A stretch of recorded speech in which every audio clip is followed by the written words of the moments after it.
Shalom, Israel. And when I mean Israel, I'm talking about the Black, Hispanic, and Native Indians. The Lord's 54th annual Passover is going down again this year, sundown, April 1st at 500 South Salisbury Street in Raleigh, North Carolina at the Downtown Conventional Center. It's got enough room for all of us. The Lord's 54th annual Passover. Last year, brothers and sisters showed up from all over the world, rocking ancient garments and glorious apparel in order to serve the Most High in Christ. Now, it's that time again. Commander General Yohanna is putting out the decree for all brothers and sisters to show up sundown, April 1st in Raleigh, North Carolina.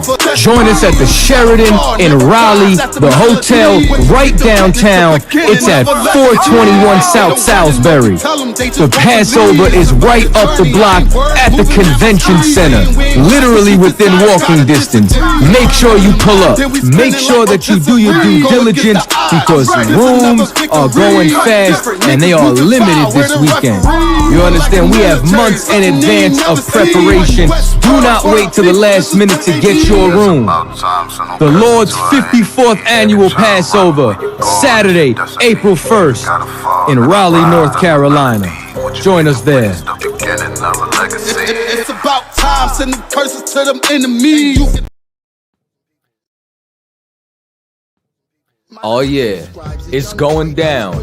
Join us for this year's all-black party, hosted by Commanding General Yohanna and the I.S.U.P.K.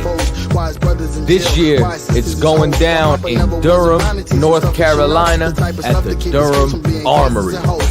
Last year, brothers and sisters came out from all over the world. It was a packed house to celebrate the 2022 Hebrew Academy graduates. These brothers faced life and death, and as a result, they were honored on this night for their sacrifice and their victory at the gauntlet. But wait, this year, it's going down. There will be a Hebrew concert featuring Captain Akkad, 144 the Rebel, King Ty, Captain Ty Ward, One Westworld,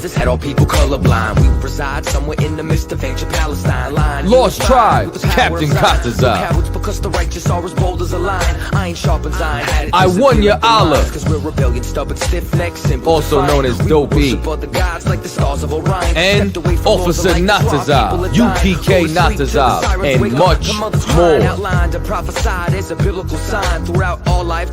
It's going to be an open bar. Make sure that you get your tickets. It's going down this year, 2023, the 54th annual Passover and the annual all-black party, hosted by Commanding General Yohanna and the I.S.U.P.K. Still blessed and still we rise.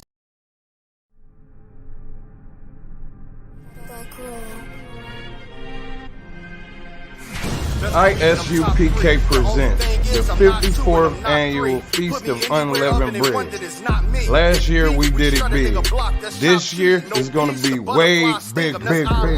More brotherhood, more sisterhood, more UPK. On Sunday, April 2nd, 2023, we're going to be at 421 South Salisbury Street in Raleigh, North Carolina at the Sheraton Raleigh Hotel Ballroom. We call it all blacks, Hispanics, and Native Indians to come join us.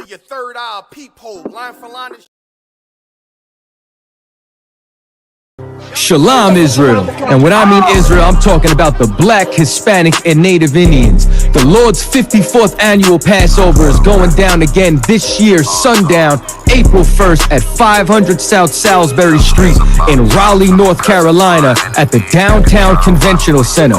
It's got enough room for all of us. The Lord's 54th annual Passover. Last year, brothers and sisters showed up from all over the world, rocking ancient garments and glorious apparel in order to serve the Most High in Christ. Now, it's that time again. Commander General Yohanna's putting out the decree for all brothers and sisters to show up sundown, April 1st in Raleigh, North Carolina. Join us at the Sheraton in Raleigh, the hotel right downtown. It's at 421 South Salisbury. The Passover is right up the block at the convention center, literally within walking distance. Make sure you pull up. Make sure that you do your due diligence because rooms are going fast and they are limited this weekend. You understand? We have months in advance of preparation. Do not wait till the last minute to get your room. The Lord's 54th annual Passover, Saturday, April 1st in Raleigh, North Carolina. Join us there. It's about time, sending curses to them enemies.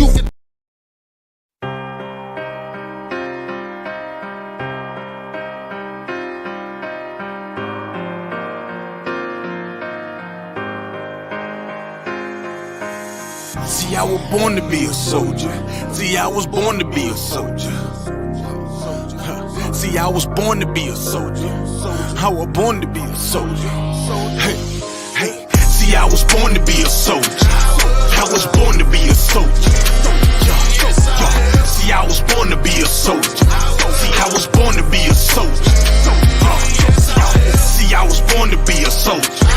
I was born to be a soldier. See, I was born to be a soldier. See, I was born to be a soldier. Left, right, left. I can tell you what it feels like when them problems kicking in. I call it real life. Now I'm feeling trapped. Who can I trust? Second guessing everything. Who can I love?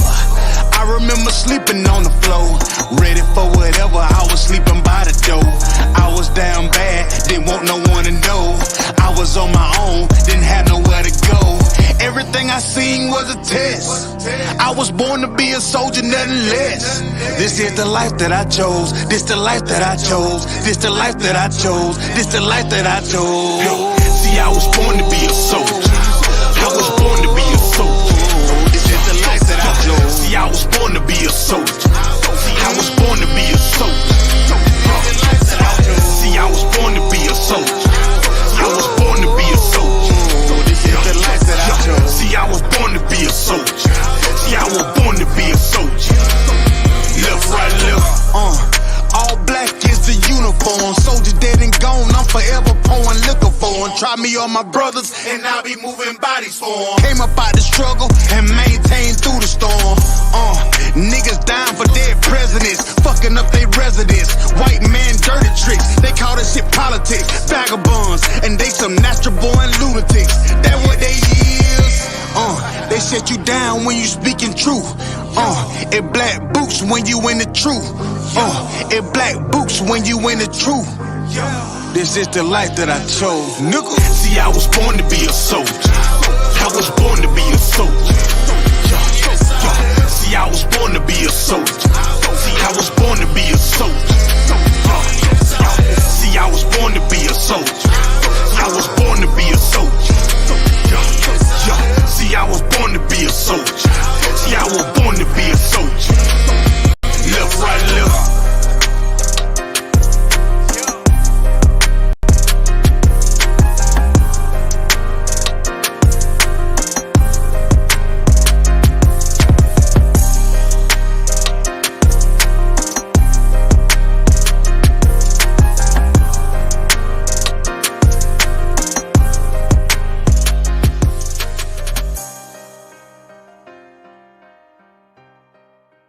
Shalom, Israel. And when I mean Israel, I'm talking about the Black, Hispanic, and Native Indians. The Lord's 54th annual Passover is going down again this year, sundown, April 1st at 500 South Salisbury Street in Raleigh, North Carolina at the Downtown Conventional Center. It's got enough room for all of us. The Lord's 54th annual Passover. Last year, brothers and sisters showed up from all over the world, rocking ancient garments and glorious apparel in order to serve the Most High in Christ. Now, it's that time again. Commander General Yohanna's putting out the decree for all brothers and sisters to show up sundown, April 1st in Raleigh, North Carolina. Join us at the Sheraton in Raleigh, the hotel right downtown. It's at 421 South Salisbury. The Passover is right up the block at the Convention Center, literally within walking distance. Make sure you pull up. Make sure that you do your due diligence because rooms are going fast and they are limited this weekend. You understand? We have months in advance of preparation. Do not wait till the last minute to get your room. The Lord's 54th annual Passover, Saturday, April 1st, in Raleigh, North Carolina. Join us there. It's about time, sending curses to them enemies. Back roll.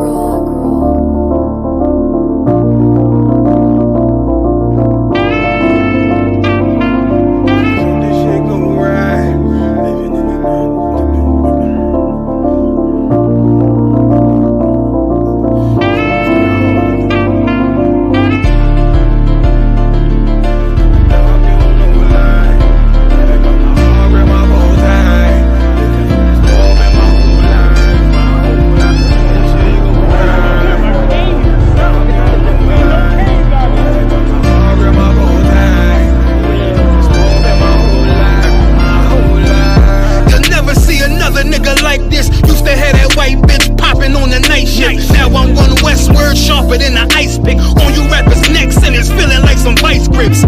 Yeah, that's light shit. Send my bro a kite quick. Ties of war, we ain't forget about you. Keep your light lit. Rappers can't see. Most of them scared to witness. Go on, close your eyes. There's one right here for the trenches. Bad bitches, natural hair or extensions. Hood niggas that'll probably grip like some dentures. Brothers on them fences. 23 and 1 out. Praying that commissary hit before it run out. Bitches on the gram, dog filter with their tongue out. Couldn't stay home because they found the dugout. Closed casket, burner in the low jacket. My co-captain, riding on these whole rappers. My hoes fabulous. Now I don't mean that derogatory, but I'm a player and there's no my women riding for me. I avoided Maury. I got 2 jets. If I can't make it through for them, then I'm useless. Sit down that roof, Chris, with a couple bosses. After the war, just to count our losses. It's not many. You see a smile on my face, but I'm not friendly. Gone on my waist, sipping white Henny. I just hope this shit go right. Living in the dark, you don't know light. Gotta got my heart with my bow tie. Waiting on the swerve in my whole life. I just hope this shit go right. Living in the dark, you don't know light. Gotta got my heart with my bow tie. Living in the swerve in my whole life. My whole life. It's so melodic. When I be dropping this ebonics, this ghetto phonics, they got me on the level supersonic. My bomb atomic, and you know where you can find me. Somewhere probably folding this paper origami. My name is pure as the Sani, my wave is like a tsunami. I went from 0 to 100, feeling like Ricky Bobby. I made a deal with the Reaper. Got a couple wives, they some keepers. Talk a lot of shit, but you can't walk a mile in my sneakers. Bitches go to Miami, come home with change features. Now she got a BBL, her ass fatter. Trying to show up all them niggas that laughed at her. Now when they see her, they only wanna fuck her. They just wanna touch her, they don't wanna cuff her. They just wanna come and kick it with her like a punter. Turned her to a runner, now it's all aboard the train. Fenty on the face, but it's not concealing the pain, it's a shame. So I'm in the hood like some rap snacks. I know niggas kill you and your mama for a scat pack. Dark tint, matte black, they do it for half that. Had you like 90s Missy in a fucking trash bag. I'm from Philly, we don't do bank accounts, just cash app. I spit a verse and I just watch the time slow. This that God flow, this that shit that rappers die for. This that uncut Taha Wall straight from Pablo Escobar. I be at the bar like Moscato. They think it's effort, but no, this that block work. Make the countermeasures, take pleasures, making an op hurt. Light is in the sky, cause every verse is a concert. My mind work at speed y'all can't fathom. Listen to the words of a champion. It can't, the streets need another anthem. I just hope this shit go right. Living in the dark, you don't know light. Gotta got my heart with my bow tie. Waiting on the swerve in my whole life. I just hope this shit go right. Living in the dark, you don't know light. Gotta got my heart with my bow tie. Living in the swerve in my whole life. My whole life.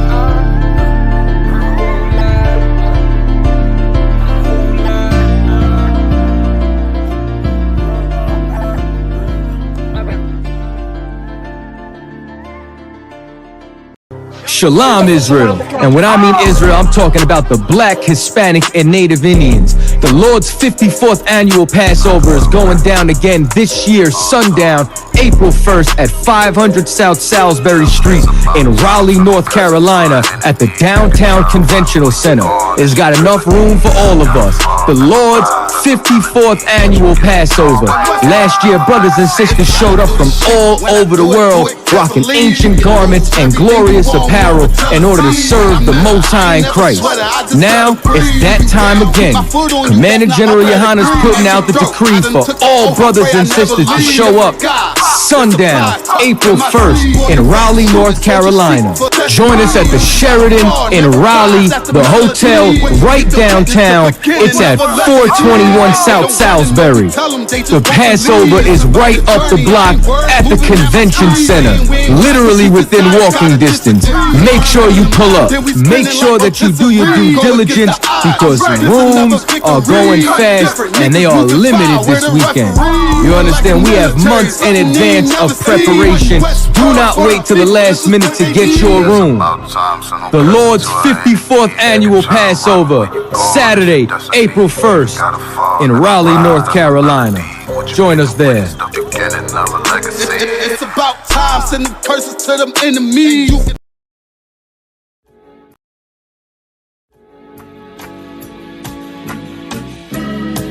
They killed, give me Isaiah 14 and 21. They did the same thing to my people. So you said that they put millions of my people. Yes, you said so. Should a murderer go to jail for murdering? Absolutely. Should a thief go to jail when he steals? Absolutely. Should a robber pay back the money he robbed? Absolutely. So why shouldn't the white man pay for what he did? That's right. That's right. One day you'll see just how it feels. Payback is a dog. It's a dog. Payback is a dog. It's a dog. Payback is a dog. It's a dog. Payback is a I'm in a hell of a hole, was never expected to grow. Just obstacles set in the road, that a result of me selling my soul. The story I'm telling is cold, but yet it's what everyone knows. The white man's the devil is known. America was never our home, only a place of captivity, safe facility, hating, disfigure me. They claim that I'm lazy, be killing me. Maybe this slavery draining my energy. 400 years and counting, the trail of my tears is countless. Main fact that I'm here is astounding, but I can't wait till this shit is surrounded. Ready to tangle my king and the angels, be ready to rap. Cracking the sky, nuclear missiles will make it official. I'm capturing every cracker surviving. Put them all in chains where they need to be, slavery for me. And let the whole world see that with them in the cage and safer in the streets. Put the dog on a leash, get resolved for the beast. 144, get the ruler show, we could all be at peace. As soon as the trumpets are sound, your kingdom we busting it down. The only way justice is found, the time for your judgment is now. You'll see just how it feels. Payback is a dog. It's a dog. Payback is a dog. It's a dog. Payback is a dog. It's a dog. Payback is a dog. Look, ain't no remorse in my blood slim. It won't be no compromise. Now it's time to feed the worms. Watch his body turn to flies. I clutch iron while you trust the lies. The next Glock I buy gon' be Gen 5. I get it customized. And sending shots off like farewell. Praying payback come back around like a carousel. Still remember Yohanna's words ringing in my head like bells. Said you in this body, you fit a Lord, fuck the cartel. Triangle choke, apply pressure to the game like I did Vondale. Payback's a bitch in a dress, she a bombshell. Revenge is served cold, I just hope they make an oxtail. Glock fresh out the box, I swear it got that new car smell. Made myself a target in a world of mad shooters. That was designed fire for our babies to pass through. In the day of our king's reign, I'll be overzealous. They bought my jealous, I bought brand new parabellums. Someday you'll see just how it feels. Payback is a dog. It's a dog. Payback is a dog. It's a dog. Payback is a dog. It's a dog. Payback is a dog. It's a dog.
Yeah, get it. Yeah. Put up. Yabashim Shabrak thumb. Yabashim What's going on, Akim? I mean, they say it's supposed to be winter. The winter is coming, but winter is here. We weeks away from America's modern day recession, and somehow a white woman find a way to do what she's known for doing throughout the course of history and keep the flag of white hoeing alive. This show, if you love snow bunnies, if you're an animal lover, if you love snow bunnies, you love Lassie, you love, you love the thing, and you love the white refrigerator, you might not want to watch this show. You might want to skip to the next podcast. Right. You might want to, you might want to matriculate to somewhere else because you're going to get your feelings hurt. That's all I'm going to say. I'm giving you the disclaimer tonight. That's right. Gee, ages. Good night. Talking about the swirl. Talking about a Starbucks special. Is insanity. Yeah, I mean. So as usual, y'all tonight we are Captain Nathak on the inside, holding it down for now for man in Israel, holding it down for the Passover, Mr. Passover himself. That's right. I mean? Right. We'll see you April 1st. Yeah, I mean, we have Captain Kahan coming through as usual, all the way from the south, reporting from the pits of hell himself. That's right. You're gonna have to go clean up that damn police station now, because yikes. Hey, Cap, all I can say is she was the brains behind the whole operation, pun intended. She really knows how to get ahead. she really knows how to get ahead in life. God damn. We have Captain Kapash from Indianapolis holding it down. He's coming out of the fire, boy. Good night. The graphics there. He looks like you're jumping out of the lion now. Damn right. You know what I mean? That's the Lord. Say again, huh? I said that's the Lord. I'm trying to tell you, that's the graphics right there. You know what I mean? And of course, yeah, Captain Natazar holding it down in South Carolina. I'm near that's right hand man holding down the other side of the Carolinas. You know what I mean? You part of that Passover team too.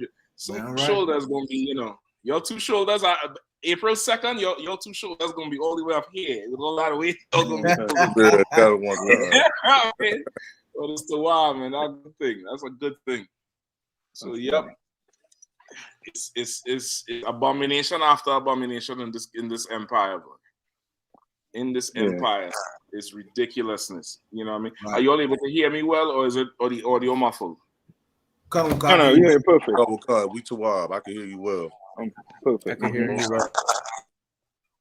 Okay, Most High in Christ. Where you all Salaki? Where you all feeling to rock with tonight to start off with? You can start off with that brother that got tased. Yeah, that was horrible. It's a horrible, you know what I mean, horrible thing to see. That's you know what I mean, like brothers and sisters know, you know what I mean, the kingdom we live in basically. You know what I mean? This kingdom is evil towards blacks, Hispanics, and Native Indians. Yep. Is that noise coming from me? That's what I'm thinking. I'm thinking it might be mine, you know. No, I'm gonna take my headphones out. Is it like a muffle? Yeah. Okay, that might be mine. Let me drop off a little bit, and you'll continue. I heard it from Nia Cox. It's like a squeak or a muffle. It's a couple of squeaks after we talk. I think it's going on with mine too. Okay. Let me mute my mic. Tell me, you go ahead and talk to me if you're still here. Say it again. You want me to talk? Yeah. It seemed like it went away now. Okay. Put in my headphones. Okay, it might be mine. Let me drop out and come back in, all right? Okay. Come on, okay. All right, now so go ahead and carry it from me. Okay. I'm gonna be right back. All right, so while we getting Captain Mashak time to get back in, somebody want to pull this story? I think it might be the first story. I could pull it. Let's you know what I mean. Let's get into it. You know what I mean? You know what I mean? Black Lives Matter, cousin death, Keenan. Yeah. Mm-hmm. Yep. Keenan Anderson, cousin of Black Lives Matter co-founder, dies from cardiac arrest after being tased by Los Angeles police. A 31-year-old father and English teacher died from cardiac arrest last week after he was repeatedly tased by police, according to the Los Angeles Police Department, marking the third officer-involved death in the city this year. Police encountered Keenan Anderson, who was the cousin of the Black founder, on January 3rd at the site of a traffic collision. Keenan, right. It says, and anyone of you saw the video for it? So, like, I didn't see the video. I read some of the article, but I was trying to figure out now. He's the cousin of the Now, the founders are women. Am I correct? Yeah. Okay, so he's one of the cousins of one of the women. Yeah, one of his sister, a sister. Yeah. Boy, that I tell you, man, that's so heavy because they had a whole big thing about how those funds were being misappropriated in their organization for the fight against police brutality and things like that. It's just so sad, you know, how this happens time after time.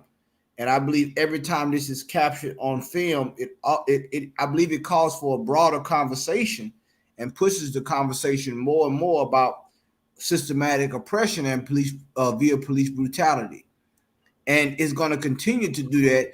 And as we exhaust all the options that we're not saying we the I.S.U.P.K, because we know what the solution is, but all of these other fringe groups that have raised money, that have all these resources and political contacts, they don't have the answer for this.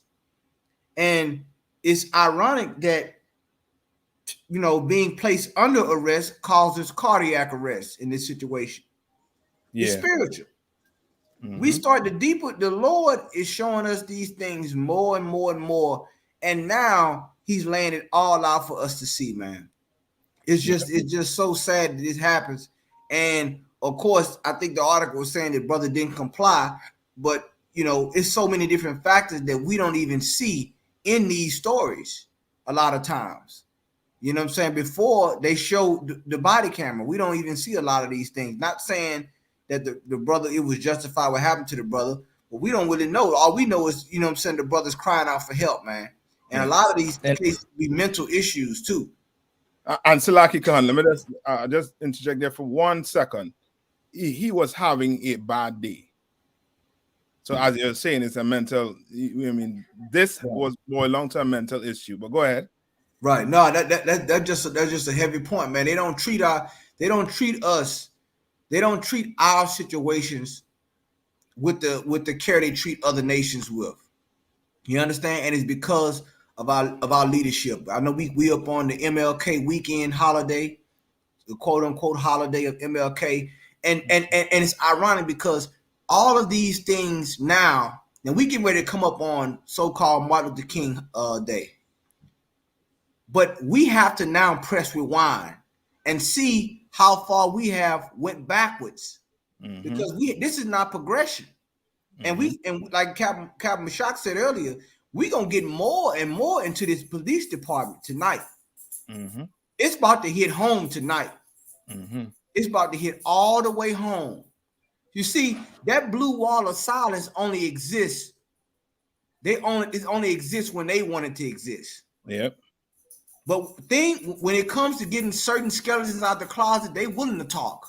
Yeah. And we're gonna talk about it tonight, man. I mean, I just wanted to add that point in, Captain, I thought just about this story, man. And we see this time after time after time, man. I believe there's a little bit more in the story they're gonna bring out. Salaki. Yeah, if I could, one of the officers in my camp always bring this out. They take in white school shooters in alive, but unarmed blacks. You get black teenagers, black people get gunned down. So at the end of the day, it's never, they didn't, black man didn't comply. Black man was this. They thought he had this. They thought he had that.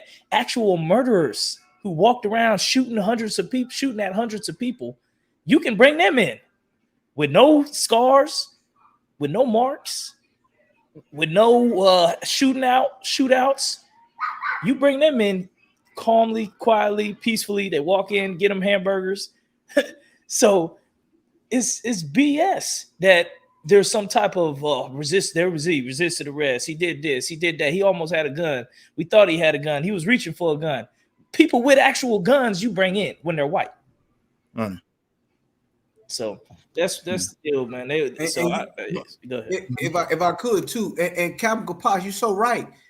These police officers have a utility belt full of options. They're trained, and one of the options they have that they're trained in is de-escalation.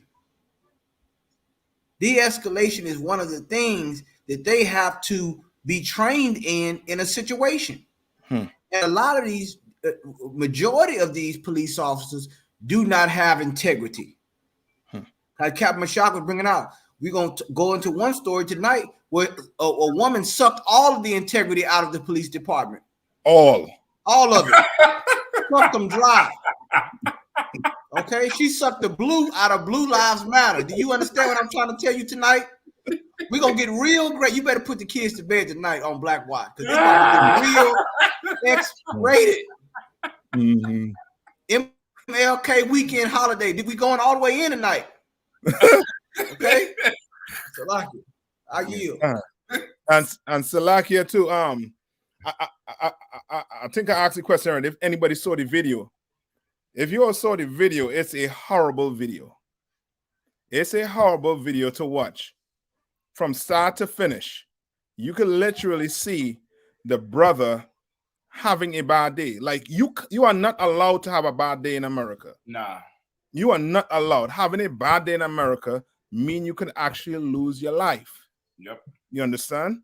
And this brother was clearly having a bad day, and the cops came, and the brother did not make it home. And you would think, okay, well, yeah, he has a utility full of options. Utility belt full of options. Well, he didn't pull the gun. He pulled the taser. And he electrocuted his brother to death. You understand? Tased him to death. You understand? Tased him at least 3 times while he was on the ground with his hands behind his back. This beast was still tasing him.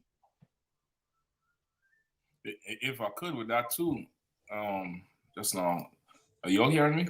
Testing Yeah, we one. hearing you. I hear you. Yeah, I'm getting some device problems tonight. But if I could, like, okay, sound is real good right now though. It's good to go. Okay, most sign crazy. It's real sad for sure, but it's also like it's like a wake up call for us as Black people, because there's a few factors in here where they're talking about stuff they found in his system, and that could have led to him being so paranoid, because he was very scared on the ground, very, very terrified, right? But whether he was high or not, when these oppressors in uniform come for you, you are going to get terrified, because at one point on the ground, he said they're trying to George Floyd me. They're trying to George Floyd me, which lets you know the amount of terror that was coursing through his veins, right? Not the drugs, not whatever they say they found in his system, but the terror that was coursing through his veins. Now, this is the thing about it. I don't know if it's irony, if it's some sort of poetic, poetic injustice. I can't even say poetic justice. Some sort of poetic injustice, because we've been crying out for the cops to grab the taser instead. You understand? Like we've had many cases where the cops grab the gun, and we saying, as a people, we cry out and say, y'all couldn't grab your taser, you couldn't do this, you couldn't do that. I apologize if this point was made already. I know I missed a little bit, but they grabbed the taser and still put him to death. And still tased him until he died. So, okay, that lets you know two things. Like the scriptures say, stay far from him that have the power to kill. And the staying far is not something that, this is not an individual stay far like you have today where you walking around stay far. This is a stay far. It's so ironic. This is Martin Luther King birthday weekend. It was stay far in terms of don't integrate with these bastards. Because if we have our own neighborhoods, this thing would not happen, being policed by our own, having, our own Black and brown officers police this type of situation. So that's one thing.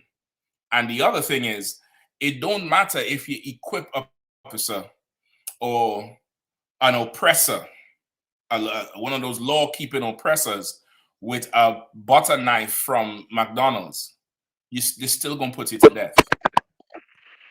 You understand? You still going to be put to death from it, because this is how they train to deal with us. This is how their departments are founded to deal with us. This is exactly how they deal with us.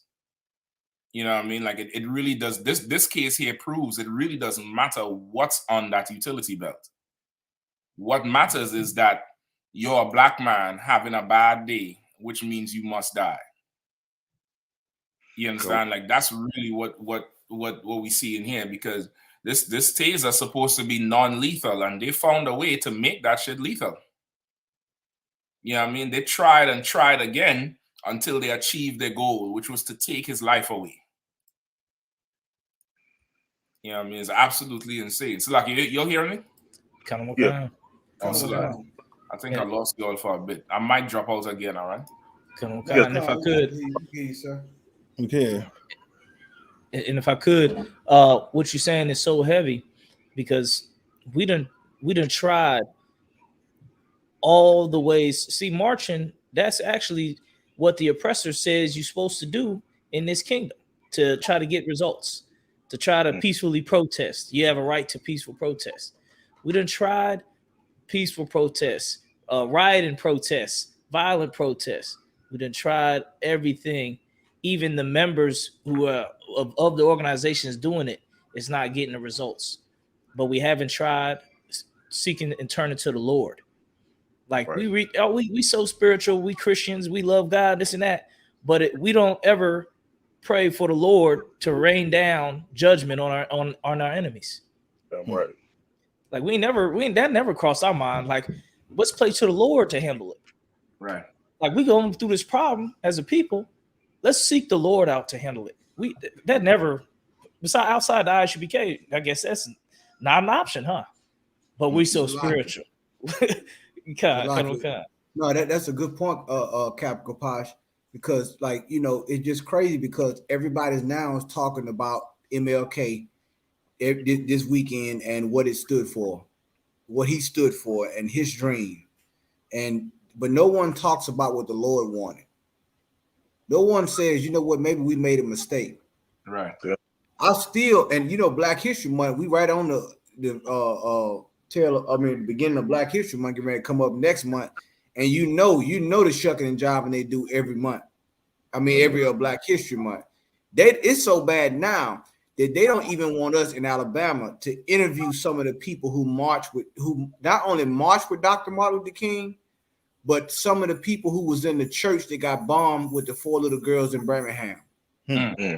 They don't even want us, meaning it ain't the fact that they're talking about what happened to them. It's the fact that they would talk about what happened to them to us, to the ISUPK. Like they can speak to CNN about the violence, but us asking the question and them saying it to us, it means a little bit something different because it changes the context. It validates everything we saying in the UPK. Yep. You understand? Like we didn't exhaust it. We didn't integrate it. We didn't integrate it all the way into his bedroom. Mm-hmm. Now, how much more are you going to integrate? You integrated into his schools. You was able to integrate into his bathroom, his water fountain, his restaurants. Now we've integrated all the way into his bedroom. How much more integration can you do? We didn't try everything. Now the Lord, it's time for us to go back to the Most High. So like I yield. Right. This brother was a teacher, right? Yeah. His brother he was an English teacher or something in high school. I believe in DC. I believe he's from DC. He was out there in LA, whatever, vacationing or whatever. And this is the, once again, like we always say, you can't separate Black people from Black people. You know what I mean? Which because of integration, because of Martin Luther King, Negroes who above a certain pay grade think they separate from Negroes who below that pay grade. Negroes who, who work in certain institutions in the government think they're different from Negroes who don't work in that institution. Because this week, this is the second case, high profile case, I would say, in DC. When on Tuesday night or something like that, in DC and in the Northeast area, young brother, 13 years old, got shot up in DC, right? Now, they say he was robbing cars, him and his friends, because as soon as he got shot up, a car pulled off with 2 other teenagers in the car. But by the next morning, they had his face up. They told you his name. They showed you him in school with his friend. Now, I've never seen them do that to somebody who was AKA a quote-unquote a criminal or a lawbreaker. And come to find out that he's related to somebody in the DC government. And the person who shot him works in the DC government. So they ain't putting out their names either. But whatever happened between him and that young boy, he lit him up. I'm not talking one shot. There was multiple shots. That boy died. So this, and now by the next day, there's a whole, local government meeting and, how we going to stop this and blah, blah, blah, blah, blah. But meanwhile, when other kids who doing carjackings and dumb shit do stuff, they never try to humanize those kids because they're not in a certain class. You understand? They're not in everybody who are living in and around the DC area, DC, Maryland, and Virginia. Everybody know how wild it is right now. And the amount of young Black and brown people be involved in these things, and they never try to humanize them. This young brother, they try to I'm talking, brother, the pictures they show you, you would swear he was one of them white kids in a school shooting.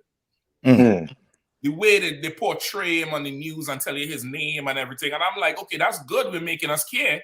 But what about the other kids who need that type of help and intervention to stop them from doing them type of things? And because he's in a certain bracket and he knows people or people know him, they treat him like that.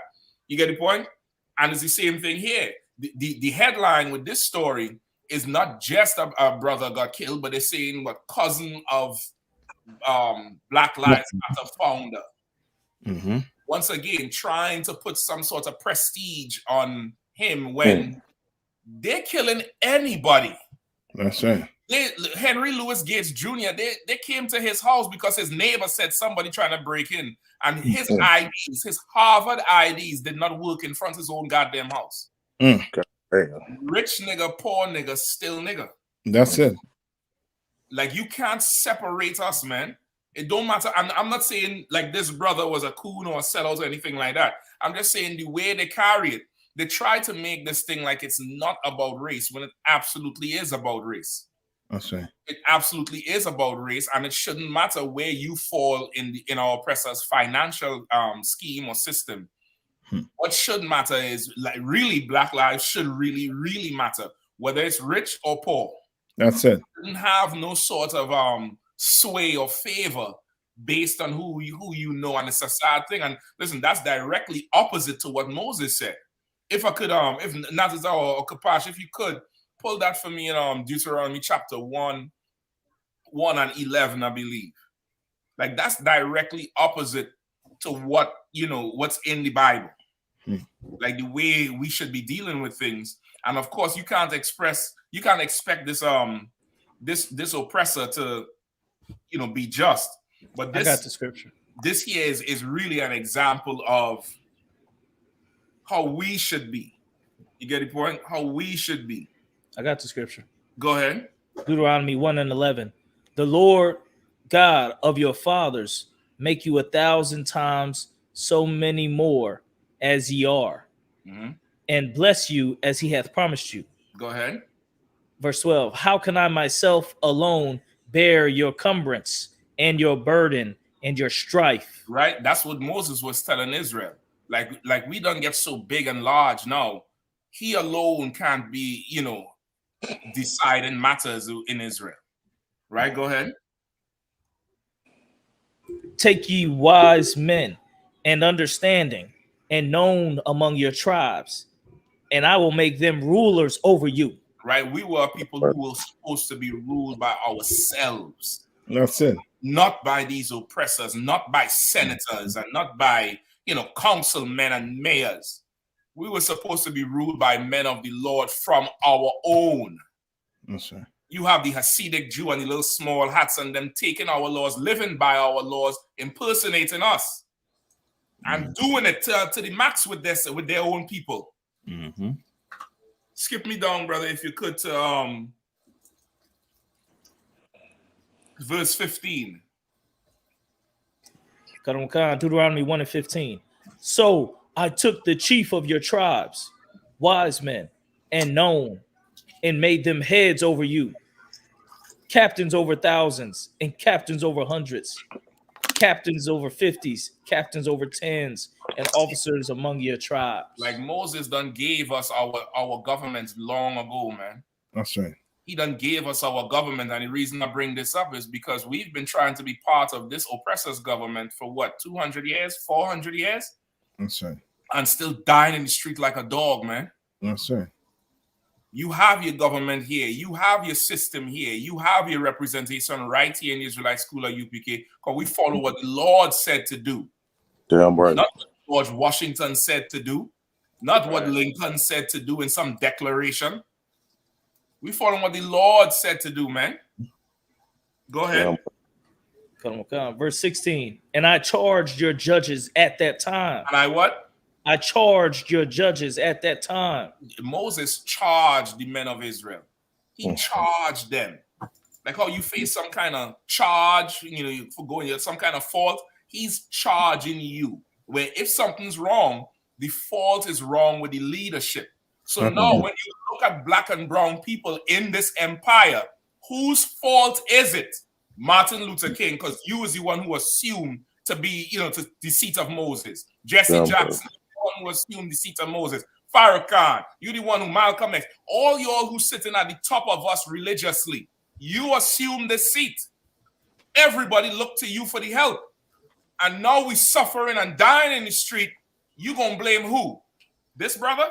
The fault is yours because Moses charged these men who was put in charge of Israel thousands of years ago, and you do not honor it, which is the proof that you should hand everything over to the UPK under command of GEN.YAHANNA.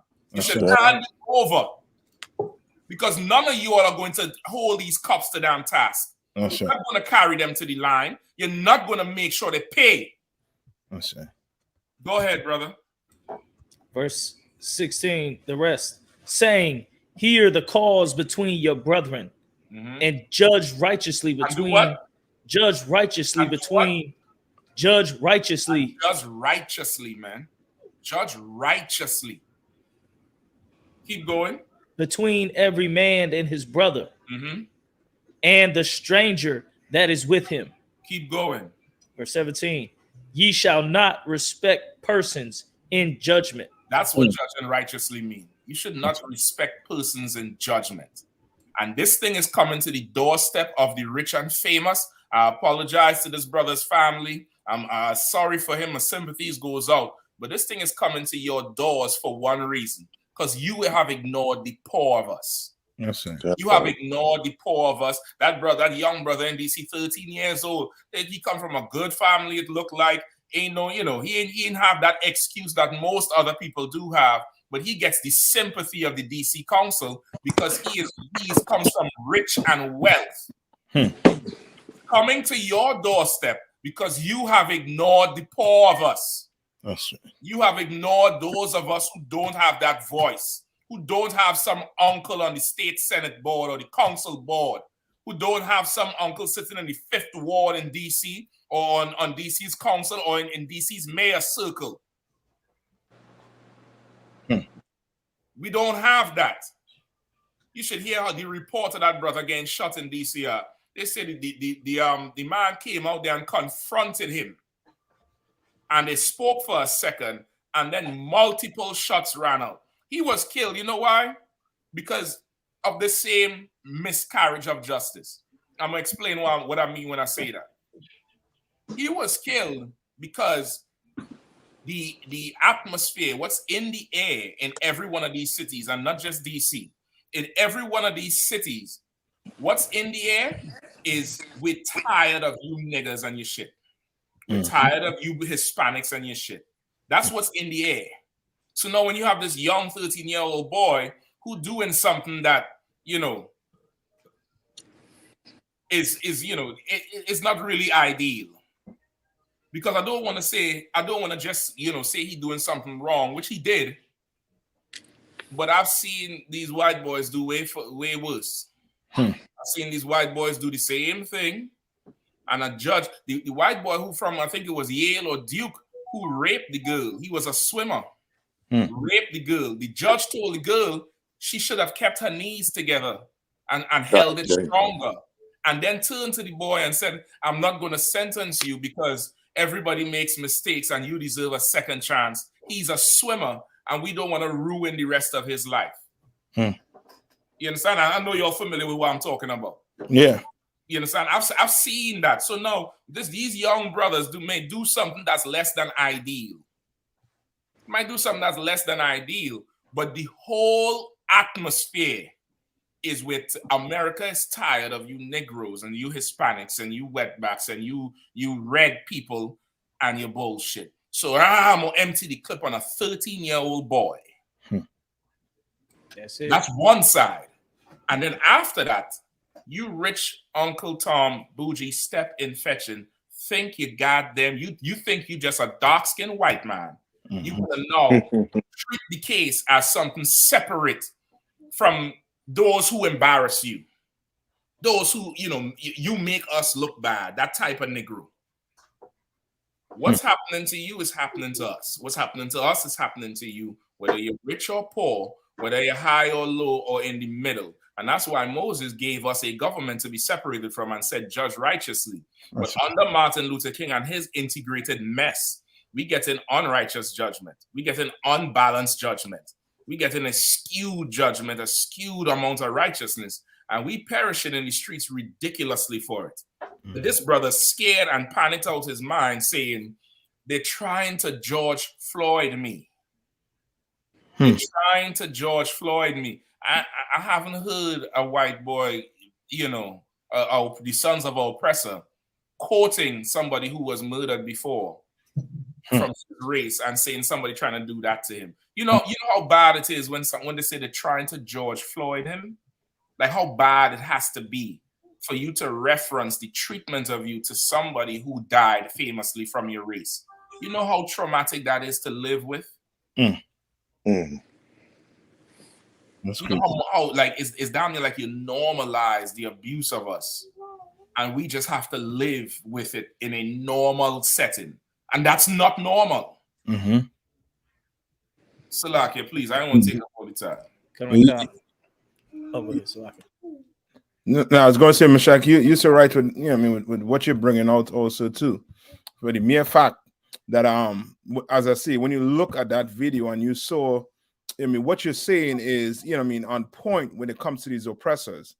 Like the brother that already had him under control. They had him under control. They had what, like 3 cups on top of him? 3 cups on top of him. And this bastard is still reaching in and saying, I'm going to tase you. Tase him once. Tase him twice. Right. Tase him 3 times. While he's on his back with his hands behind his back. You understand? So what more? What more? Now, how are you going to train your kid to deal with something like that? Right. You understand? Like you trying to teach your kids how to respond to the police when there's no training your kid to respond to these beasts, these beasts.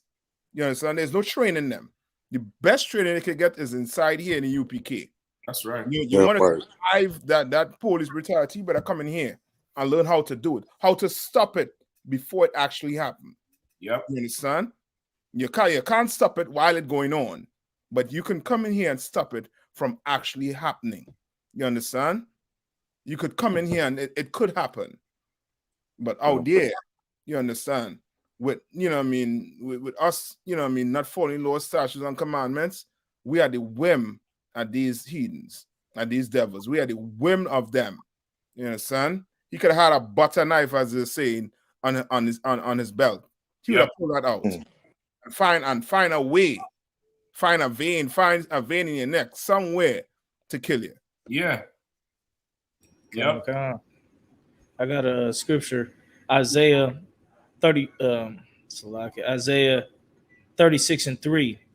Lo, thou trustest in the staff of this broken reed on Egypt, whereon if a man lean, it will go into his hand and pierce it. So is Pharaoh and the king of Egypt and all that trust in him. This is Egypt all over again.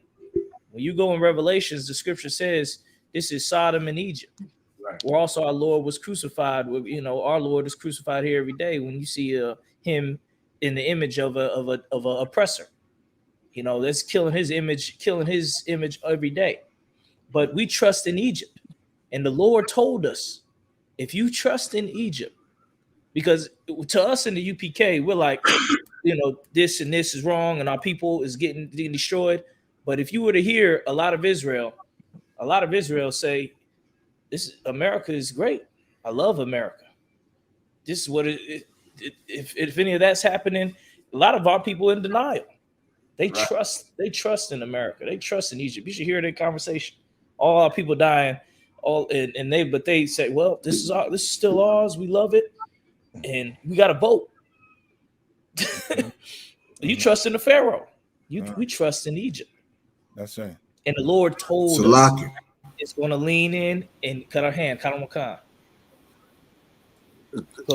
I didn't mean to cut you off, Cap. Go ahead. I'm sorry. I just want to ask him what you do. I was about to land right there. We trust in Egypt, and the Lord warned us and said it will come and pierce us. Yeah. The same thing that the love you give to America, all of it's going to get returned to you in hate. Damn it's right. It's going to happen over and over again. It's not going to stop. Come on. No, what you're saying is so right, man. It just, there's this whole MLK weekend. A lot of people, like, once again, these conversations about police brutality is at the forefront again. Like, we can press rewind. We can, press rewind and go all the way back to the images of being black and white, and then bring them up to today, and they're in color in HD, and they're the same. This is the same scenario. We trust, and it's crazy because trust is something we supposed to base off experience and relationship.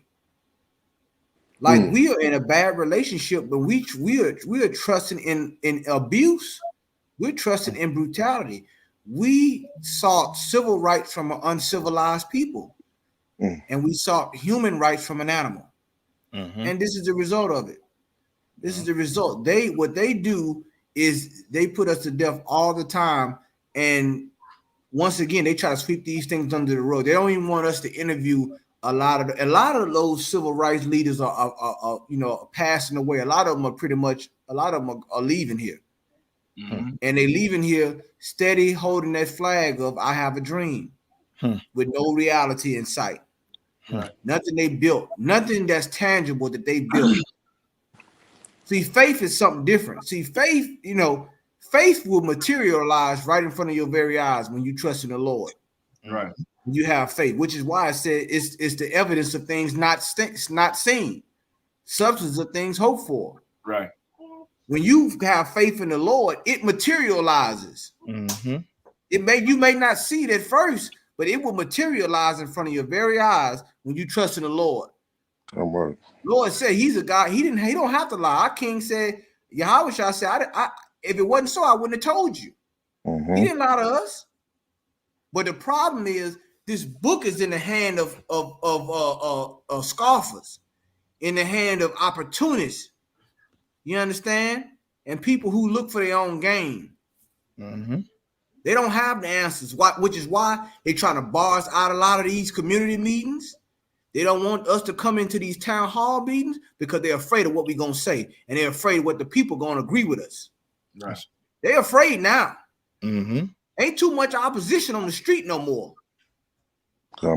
It's a clean sweep on the street right now. When we go out there, it ain't too much more opposition because everybody know what the UPK saying is right.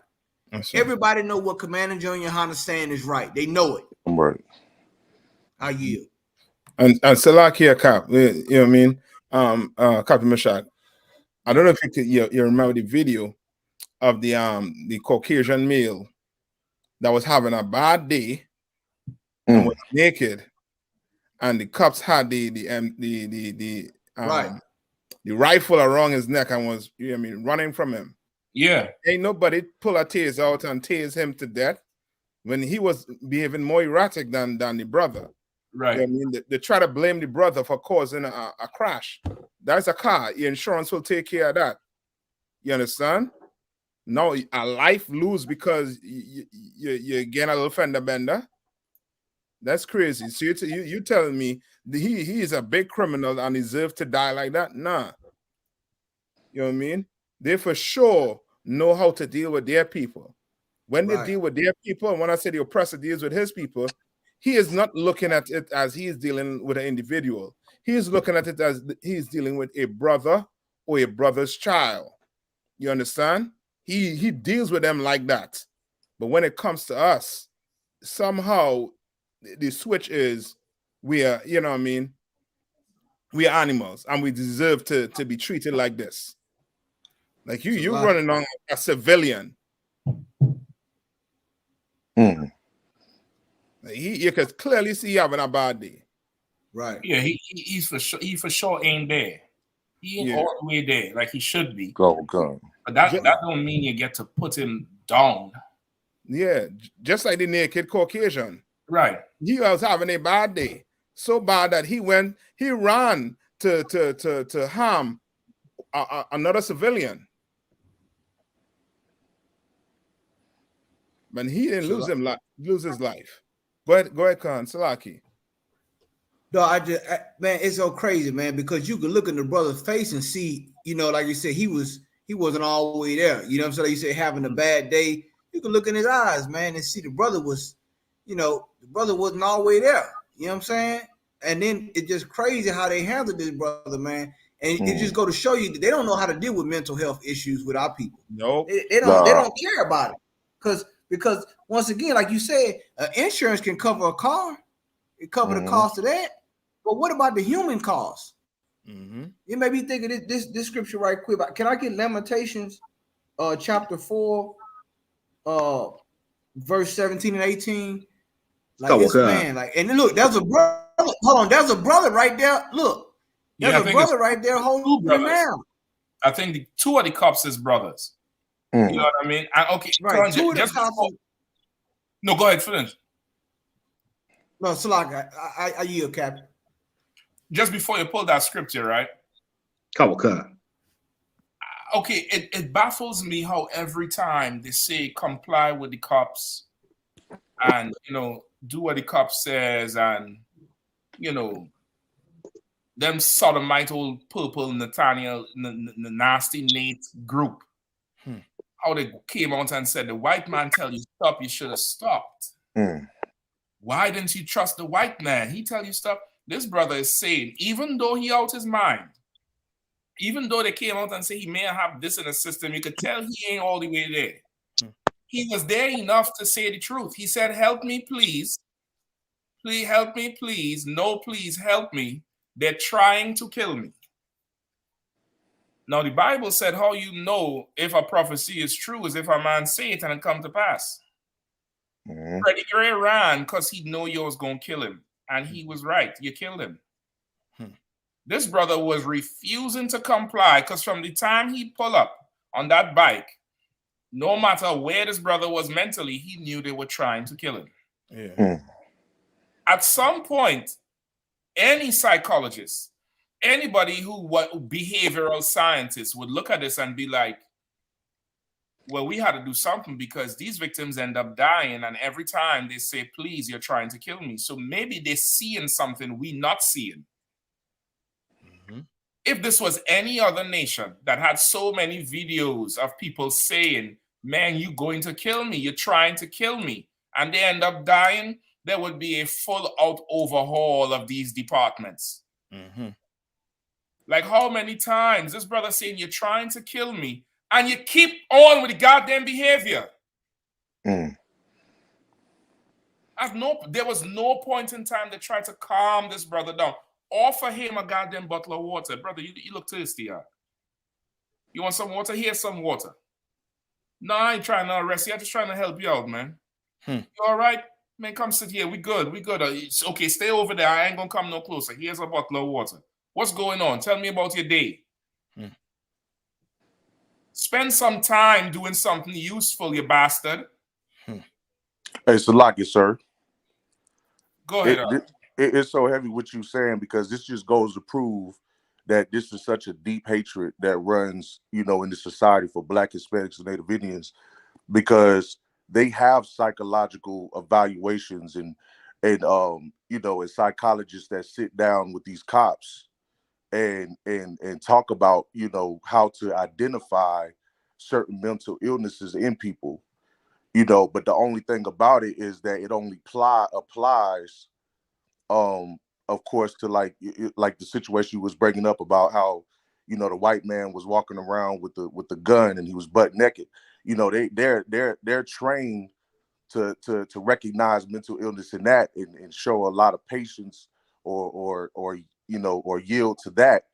But when it comes to a brother or a sister, it's just automatically, you know, put them to death. So I just wanted to point that out, sir. Salakia. And Salakia. So, go ahead.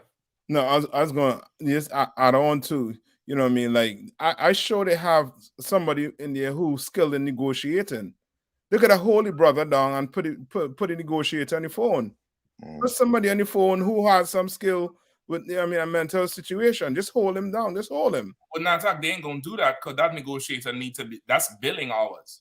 If he had to come into play, he has to be able to bill these hours.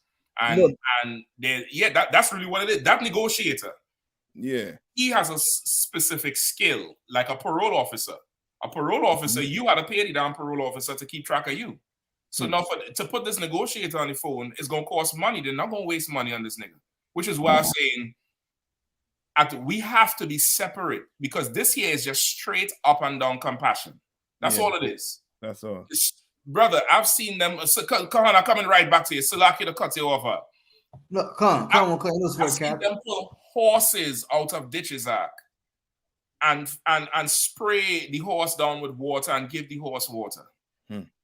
You seen the recent video with some horse collapse in New York with the heat, and the cops and the people and them are saying, man, just, you know, hose him down. They have compassion on everybody else. But in this empire, we have absolutely no value. And the proof is how they treat us and the justice that comes after it. Yes, sir. There has to be something where this brother is saying, they're trying to kill me, and they kill him. They kill him. So now what? Who was right and who was wrong? Salaki Kahan, go ahead, brother, please. Now that's heavy. Oh, that was heavy, Cap. You know what I'm saying? Just all right, that scripture right there, Lamentations, it's definitely gonna go all the way into what y'all bringing out, man. Because, man, I mean, we can get that scripture. I want to just kind of break it down a little bit for all the brothers and sisters that's watching on Black Watch. Kawakan. Lamentations chapter 4, verse 13. For the sins of her prophets and the iniquities of her priests. Hold on 1 second, Salaki. It's Lamentations chapter 4, verse 16. I'm sorry, verse 17. Lamentations chapter 4, verse 17 and 18. Kawakan. Lamentations chapter 4, verse 17. As for us, our eyes as yet failed for our vain help. You understand? Like our eyes, we looking for vain help, man, in America. Martin Luther King, that dream of us integrating, that's vain help, man. That's vain help that we did, because look what's going on. We can't even get, you can't, a simple arrest turn into a cardiac arrest. Yep. Your body can only take so much electricity. They know this.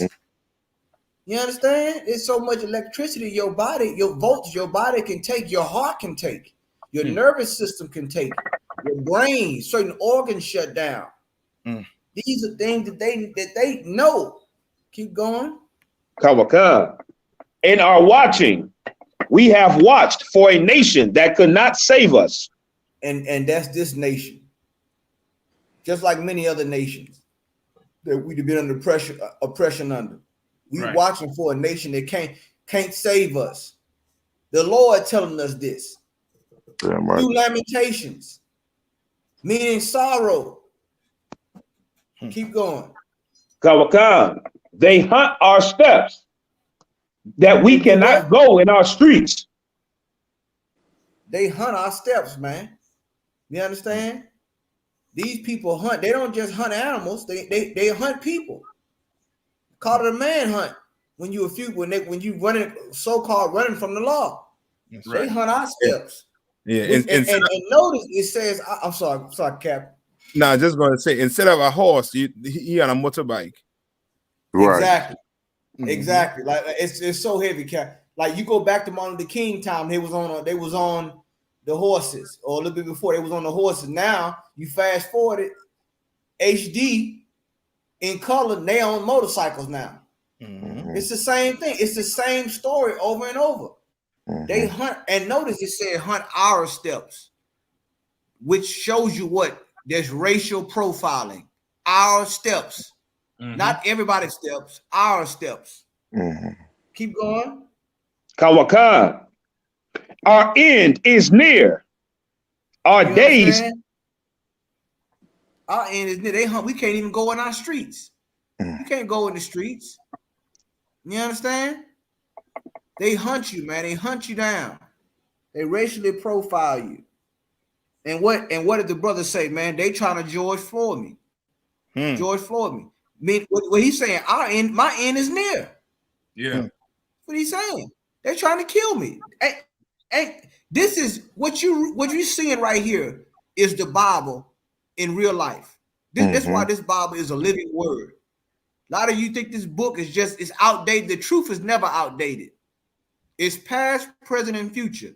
What you seeing right here is what we're reading in Lamentations right here. He said when he said they trying to George Floyd me, they trying to kill me.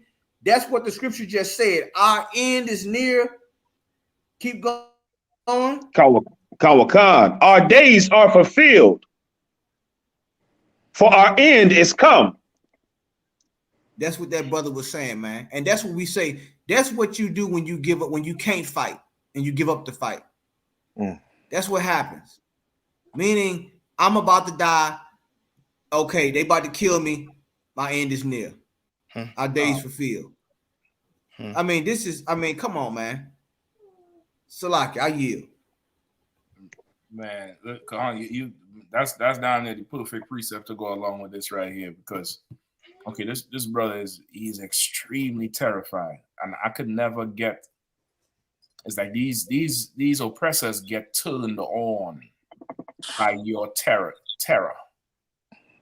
Like the more you scared and the more you scream out and beg, is the more they get turned on. They get emboldened. They do it more. Like the you know, if you drive in a car and it's making a noise that's not normal, the fan belt or the brakes or something, whatever it is, you slow down.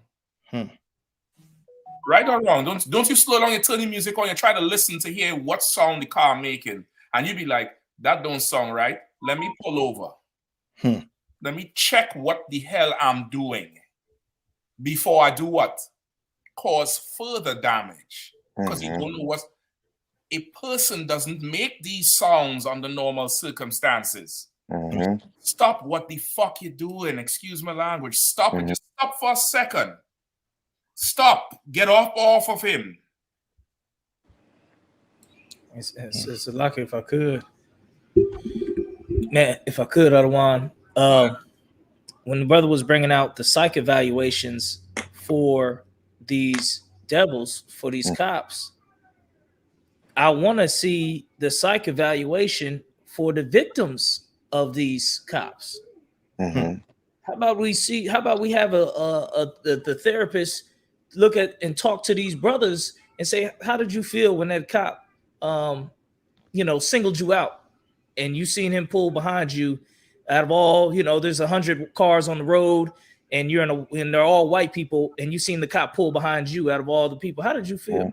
And then when he pulled you over and said you didn't use the turning signal, or you didn't apply the brakes the right way, or you ran a stop sign and you didn't. How did that make you feel? Right. What was going through your mind? Like, you want to talk about somebody like a predator, so an evil force, oppression. Some of our people act like the oppression ain't like it ain't as strong as it is. You can go out and get a job. It ain't like it was as bad as it was back in the day. You can go get a job. You can go pay bills. You can go to the store. When I was back in the day, you couldn't even go to the certain stores. But so you trying to say the oppression? Let's talk to the victims. Right. And then we'll see if oppression is gone anywhere. And get a deeper understanding of this thing. And compassion, not just the victims families. Let's talk to the kids who he taught.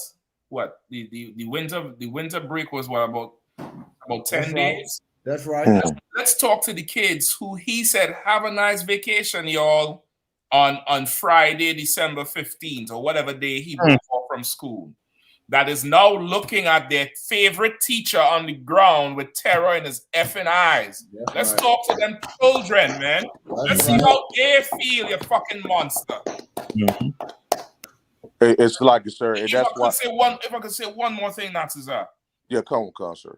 And okay, especially for brothers, sisters too, but especially for brothers. Most of us are not aware of the psychological damage seeing these things happen over and over does to us as men. We go through it, we don't talk about it too much, but this damages Black men tremendously. This image damages every single one of us tremendously over and over and over again. How much more do we have to take? How much more? Go ahead, Natazar. No, so like sir, you said it, but I was just more or less just gonna say that, I remember one time Commander General Yohanna said that Black Hispanics and Native Indians, we're the most loving people in the earth. in the context of that we join our oppressors and we love them so much in all of these heathens. So it's like it comes to the point where these things are happening amongst us, and we ignore it because we're trying so hard every day to love them, even though they beat us upside the goddamn head every day. Right. So it's just it's just hell for Black, Hispanics, and Native Indians, and it's like we just can't see that separating from, this bastard or this animal Esau, and our oppressors is just the right thing to do. And like Captain Kahan was saying, it's just that we're so in the spirit of what Martin Luther King, marched and all the works that he did when he was here, that we don't know how to fight this fight. And that's why it's so right that the I.S.U.P.K under Commander Gen.YAHANNA is the ones on the front line for Black people. Yep.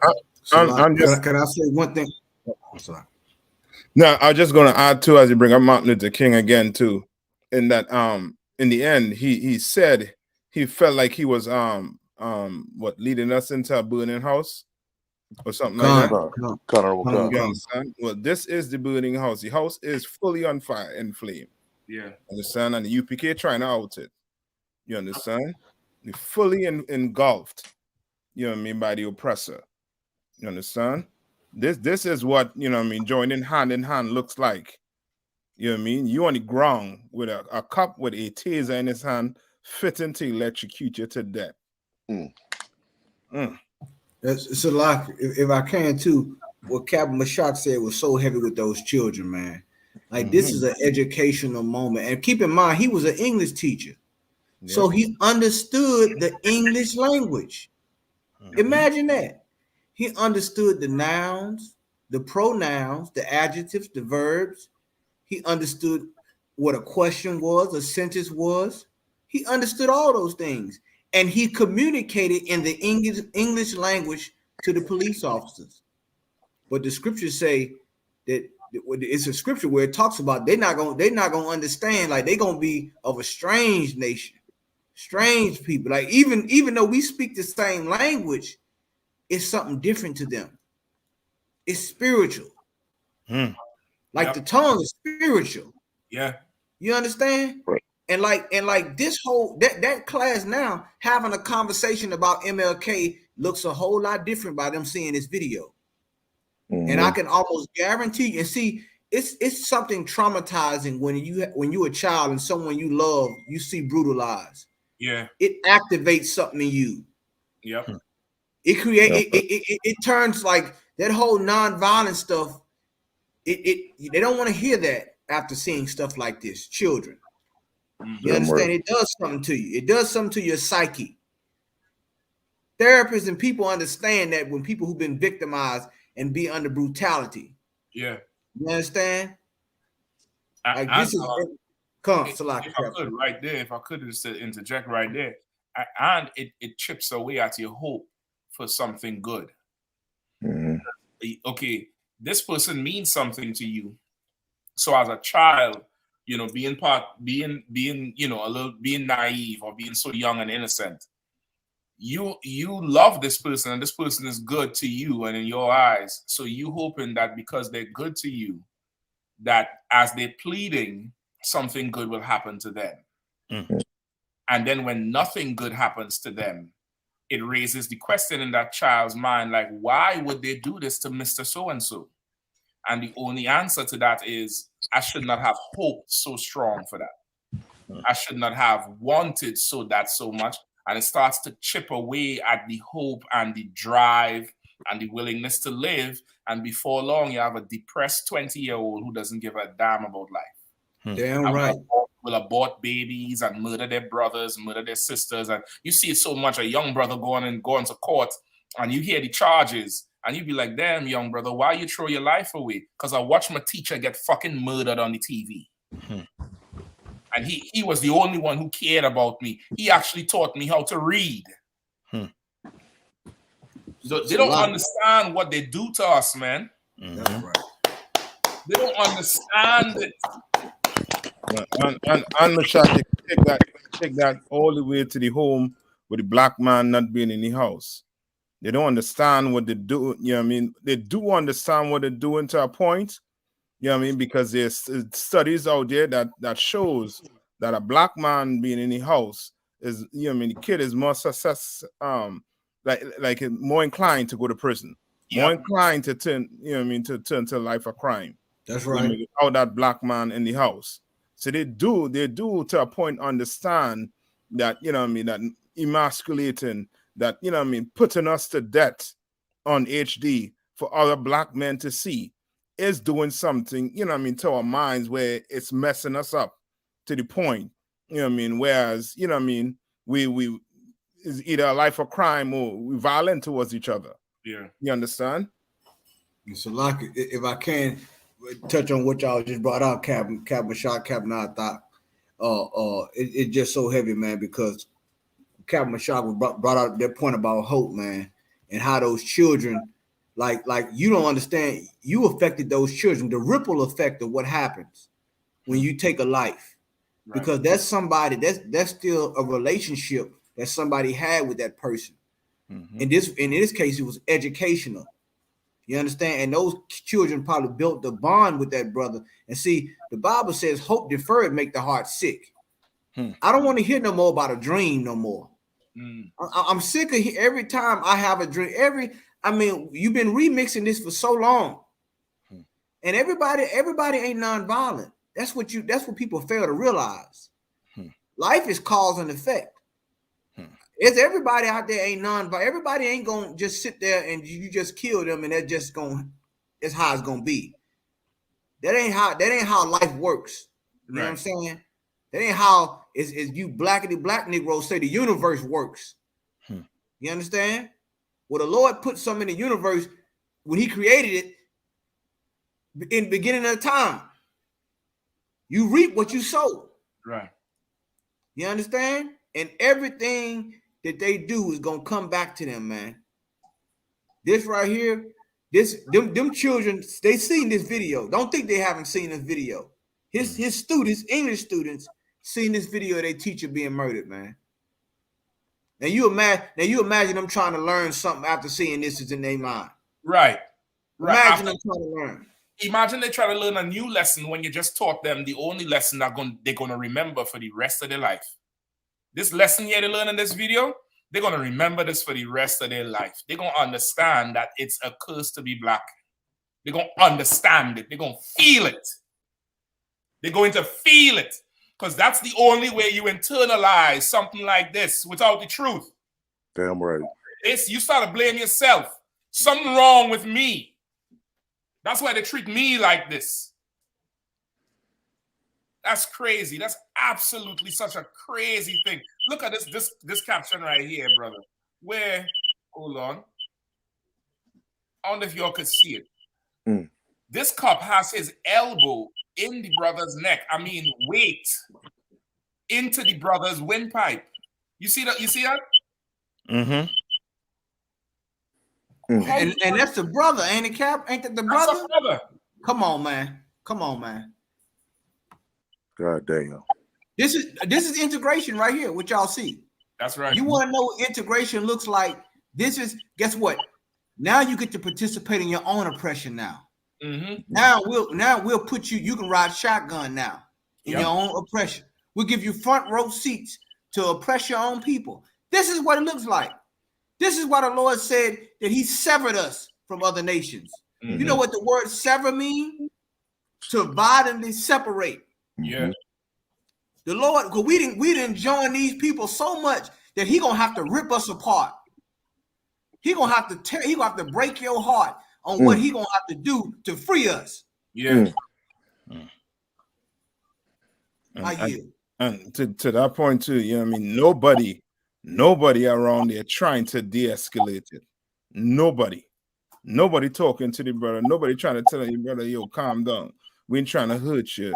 I mean, it's chill for a minute. You know what I mean? It's calm yourself all the way down. Nothing like that.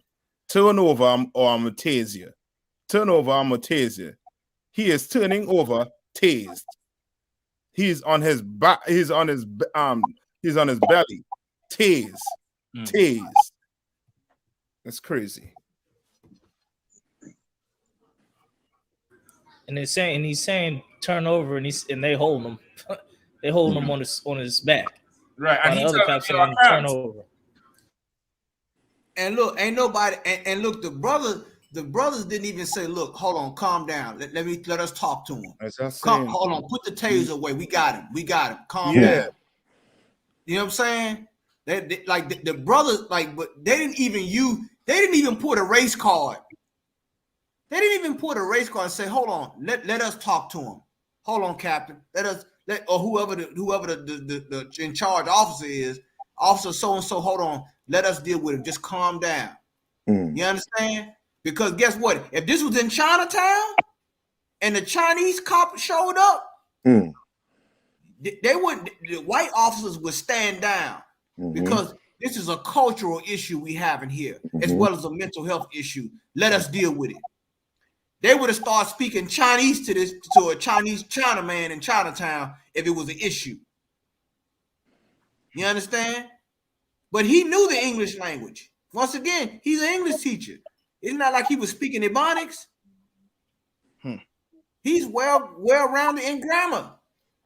But it still didn't mean nothing to them. Nothing means nothing to them because of the perpetual hatred they have for us, which God said was from the beginning. You understand? It's a lot, Captain Gunn, if I could. No, what you saying is so heavy because, like you were saying, you know, them brothers being of color, them cops, they could have very well have dealt with that situation, you know, to save that brother. That just goes to show how much we love this nation, how much we're in bed with our enemies, even though the scriptures tells us to trust not in our enemy. Damn right. Listen, man, this brother, Lord be with him. Lord be with his family. You know what I mean? They already brought out, you know, some reports saying the toxicology report had this and that in his system and blah, blah, blah. I don't care if he smoked a moon full of crack. I don't care if he smoked the whole moon full of crack.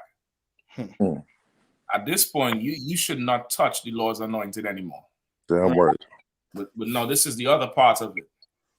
The Lord told us this is what happened to us if we disobeyed him. The Lord told us this would happen to us if we disobeyed him. This is high time for us to turn back to the Lord. High time. This here, if this doesn't move you to obey the Lord and come find Israelite School of UPK and turn your life to provoke the Lord to get justice and judgment for this brother or for anybody else, then you're really not hurt enough over this thing. Like you're really not hurt enough over this brother. This brother get put to death for what? Being under the influence, for not sitting down, for not rolling over. Is he a puppy? Roll over. You don't murder your police dogs when they disobey you. And we see they disobey you all the damn time. You tell a man, lay down, roll over. He don't roll over, so you put him to death. Like, okay, man, in Christ's kingdom, you gonna get put to death for this thing. It's not a charge. It's not a you know, death duty or nothing like that.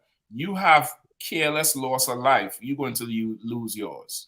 You know what I mean? And it's adequate justice meted out. And this is the other thing.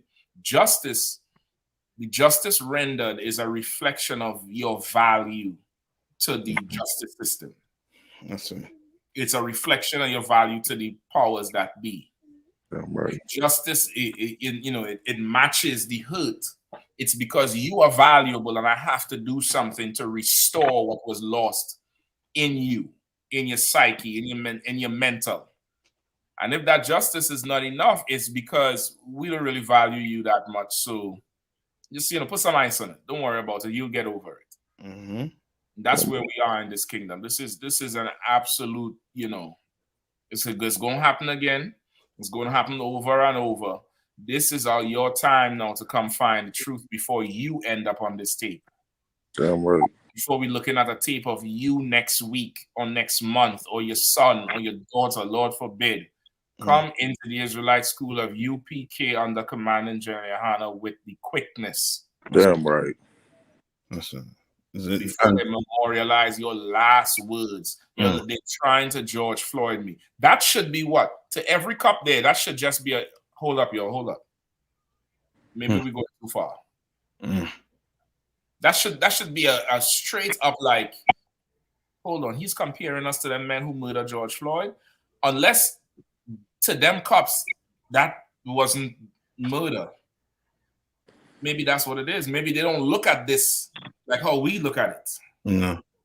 It's like it's almost like that scripture where it say they hold themselves not guilty. Right. You understand? And that's why they bring up that whole toxicology report on the brother.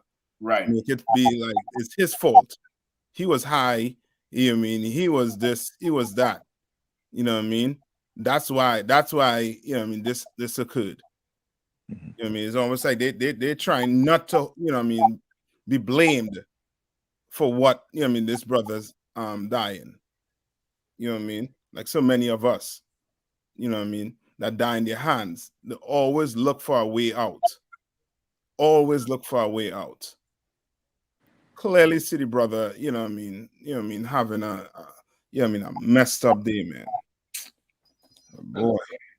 I have water, brother. Come on, let me get you some water. Yeah. You know what I mean? Like, okay. There's a demon in this world right now. It really is one of the angels of the Lord, one of them 7 angels, the one that brings death. Somebody find that for me too, please, in Revelation. One of them 7 vials. Right? With death. Not the pestilence and the famine, but this one is just death. There's that angel loose right now, that demon loose in the earth right now. That is death is in the streets. Death is running through this damn empire, man. This is time for you to separate from this place. It's time for you to move out the neighborhood spiritually. You see, like how the neighborhood get bad and we got to go live somewhere else? In the spiritual realm, you now have to move. You got to relocate. You got to get out of this place. You have to leave. You have to, you know, come out of her, my people, like it's in Revelations 18:4. You have to do it, or else there's going to be more videos like this and all these other unfortunate things we see happening. I think there's another one with some paramedics, right? Yeah. On the list. Yes. Yeah, we could jump on, we could touch on that after. Anybody found the scripture yet? I don't know if it's the red horse or the pale horse. Is the horses or the vials? I got the vial, sir. Okay, is that the vial with the death? It says the wrath of God, sir. Okay, let me get that one. Let me see. Kawakan. Revelation. Not to start. Let's hold Revelation 6 and 8. Revelation chapter 15, verse 7. And one of the 4 beasts gave unto the 7 angels 7 golden vials, full of the wrath of God, who liveth forever and ever. Right? This is the vials filled with the wrath of the Lord. And in these vials, you're going to have, you know, things that are happening that's going to execute the Lord's anger. This is the time to get out of this place, man. Right. It's time to get out of this place. Go ahead, Natazar. It said Revelation 6 and 8 says, and I looked, and behold, a pale horse, and his name that sat on him was Death, and hell followed with him, and power was given unto them over the 4th part of the earth, to kill with sword, and with hunger, and with death, and with the beast of the earth. Brother, that's what's going on in this empire right now, in this world. To kill with the sword, with hunger, with death, and with the beast of the earth. And this oppressor is the beast. That's what the Bible said. He is the beast. And we suffering under it. Time to leave out this world, man. Time to absolutely leave out this world. Okay? Let's move on. Let's get that. Let's touch that other story with the paramedic. You know what I mean? And you all heard about the senator that lied his way into the government? Oh man. Oh, I think I Brother, this senator. I mean, okay, no, he's a senator or a councilman. I don't know. I hear about this story, but it ain't shocking. Somebody pull up George Santos. It's so like I said, it's one of the stories. No, it's not one of the stories. Oh, okay. Just pull up I think that's his name, George Santos. Yeah, that's it. Pull up George Santos. He looks like a sodomite too. He looks straight up like, Sodom and Gomorrah. God, sir. Go ahead. God, sir. New York Republican George Santos. His resume. It's like I'm gonna get a different article, so they want me to subscribe. It's like, give me 1 second. No, you see him here. You see where he is. He in the rotunda. Right. Yeah, I mean, you brother, you got to get clearance to go in there. That's big boy status right there. Go ahead. Anybody have it? God, sir. Did Republican George Santos lie about everything? The Republican representative who allegedly made up his life story explained. The biography of newly elected Congress member George Santos seemed quite impressive. The 34-year-old son of immigrants had graduated from Baruch College, a public college in New York. So he's a newly elected. He made it, yo. He made it. Keep going. Before going on to work at firms like Goldman Sachs and Citigroup, Santos eventually became a successful financier who started an animal rescue charity. The problem is that biography was apparently a lie. And now he might be facing not only political consequences, but legal consequences for his wholesale inventions. As revealed in the New York Times on December 19th, it wasn't just that Santos exaggerated his resume, he had allegedly invented it out of whole cloth.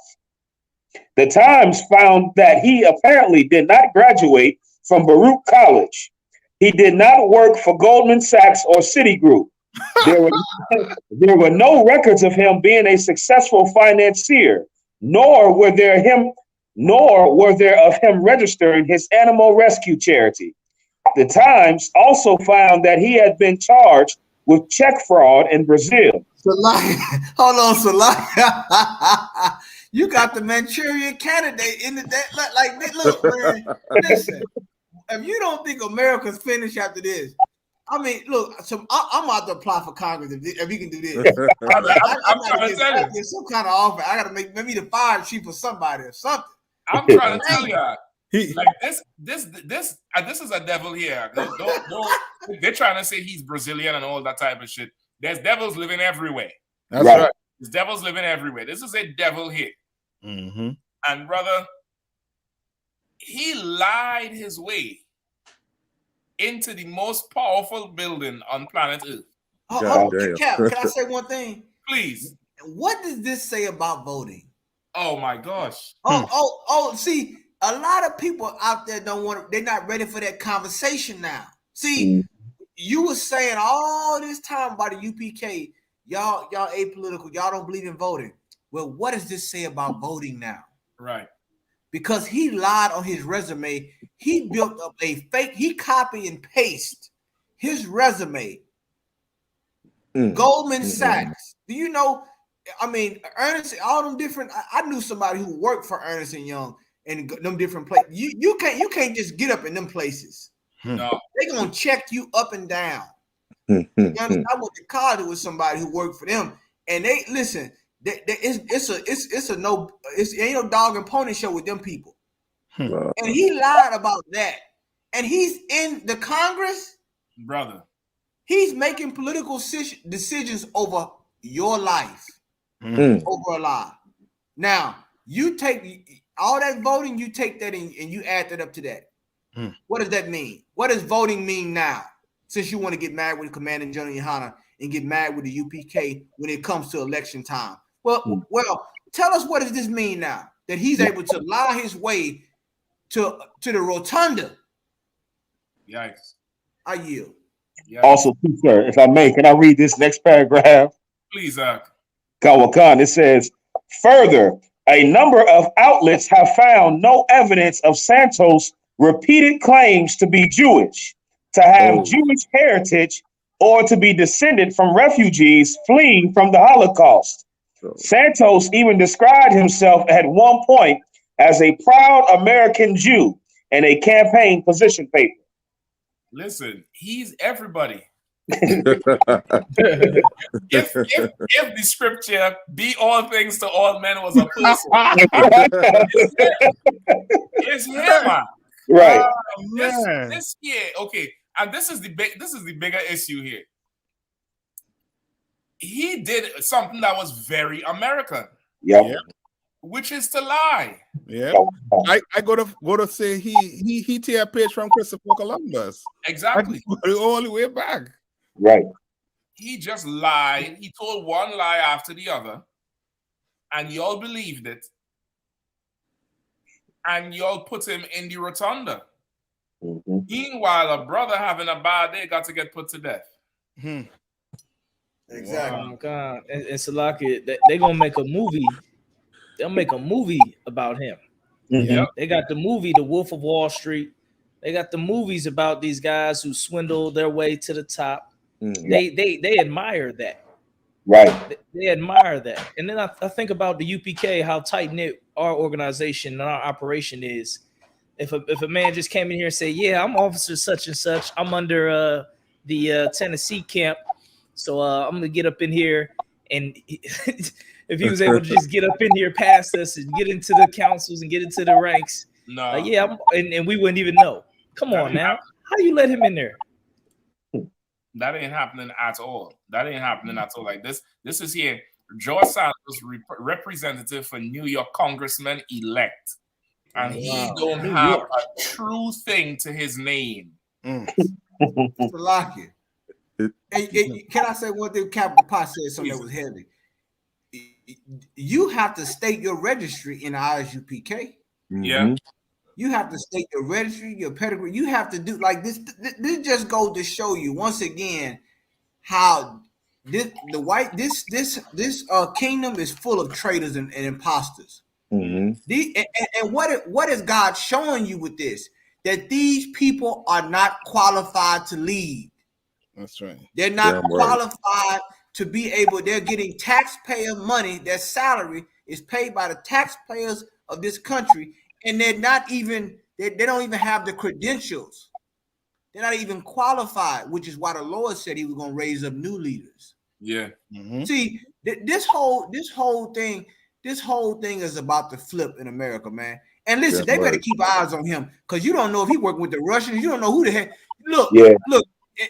This wartime going on right here. America's fighting a war with Russia through Ukraine. You don't know who he working with.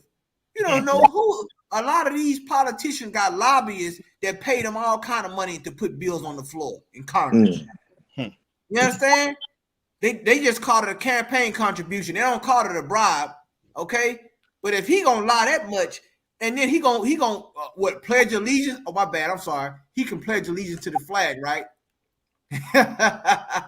Listen, I guess his allegiance is true when he pledged allegiance to the flag, right? Right. He ain't lying about that. He ain't lying about that. Okay, this is the thing. January 6th was what, 2020? Yep.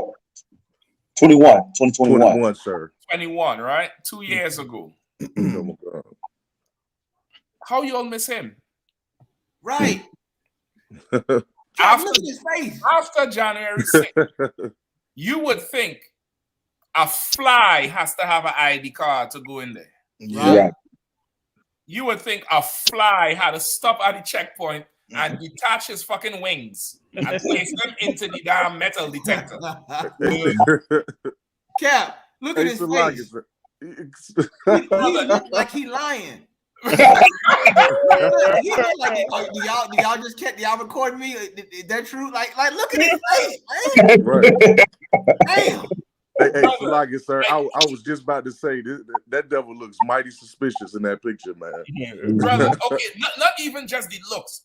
Okay, it's supposed to be a background check on everybody now in that January 6th because we found out it was so much inside cooperation and collusion going on. So now, okay, what's to stop him from shooting up the rotunda or planting a bomb or leaking sensitive information? Like now, this year, he just made a whole joke of the damn government. And he's LGBTQ, and I ain't hear shit about anti-Semitism from the damn small hats. Oh, this damn bastard. That's right. You mad with Kyrie and Kanye for saying we the Jews when he took your identity. Tell everybody he a goddamn Jew. Make it to the rotunda, getting salaries to the hundreds of goddamn thousands, and you small hats quiet, man. Hold on, Cap. You just dropped a nuclear bomb on both communities. Come on. You look, hold on, Cap. He pulled the race card and he bluffed. He said that he was a part of that community, and you didn't hear the Jewish man say a word. A word. Damn. Come on, you man. You hear them come out and say nothing about, you're using the Holocaust story and you shame so many survivors. And you hurt our entire community, Santos. Come on, man. Where is the damn rabbis? That's right. Salakia Cap, the man said for the rabbis, because the rabbis know they're lying too.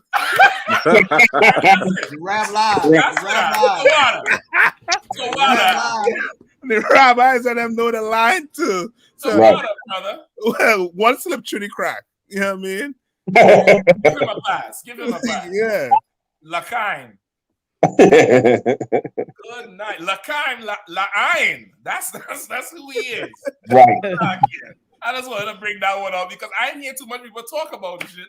But listen, okay, you go back far enough. He's wearing the damn yarmulke. Damn. Things.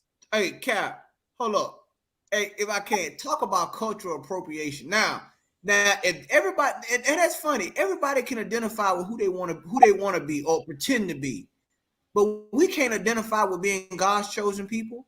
Exactly. Like imagine that, like black people, we can't even identify with being God's chosen people, but they can lie and do all these build that racial resume. And the LGBT, he stuck a rainbow on the resume also. So he had dual citizenship with both communities. So no one is saying nothing about this. Nobody. And he's in there. Look at. Oh my goodness! I the camera's like, gotcha. Psych. Yeah. No. I'm thinking about what to do to Kyrie Irving. No, it's clear as night that something in there is truth with what he's talking. If the public really looking and trying to analyze what's going on, it should trigger something in the mind. Trigger something in the mind with the different reactions they're getting from this man.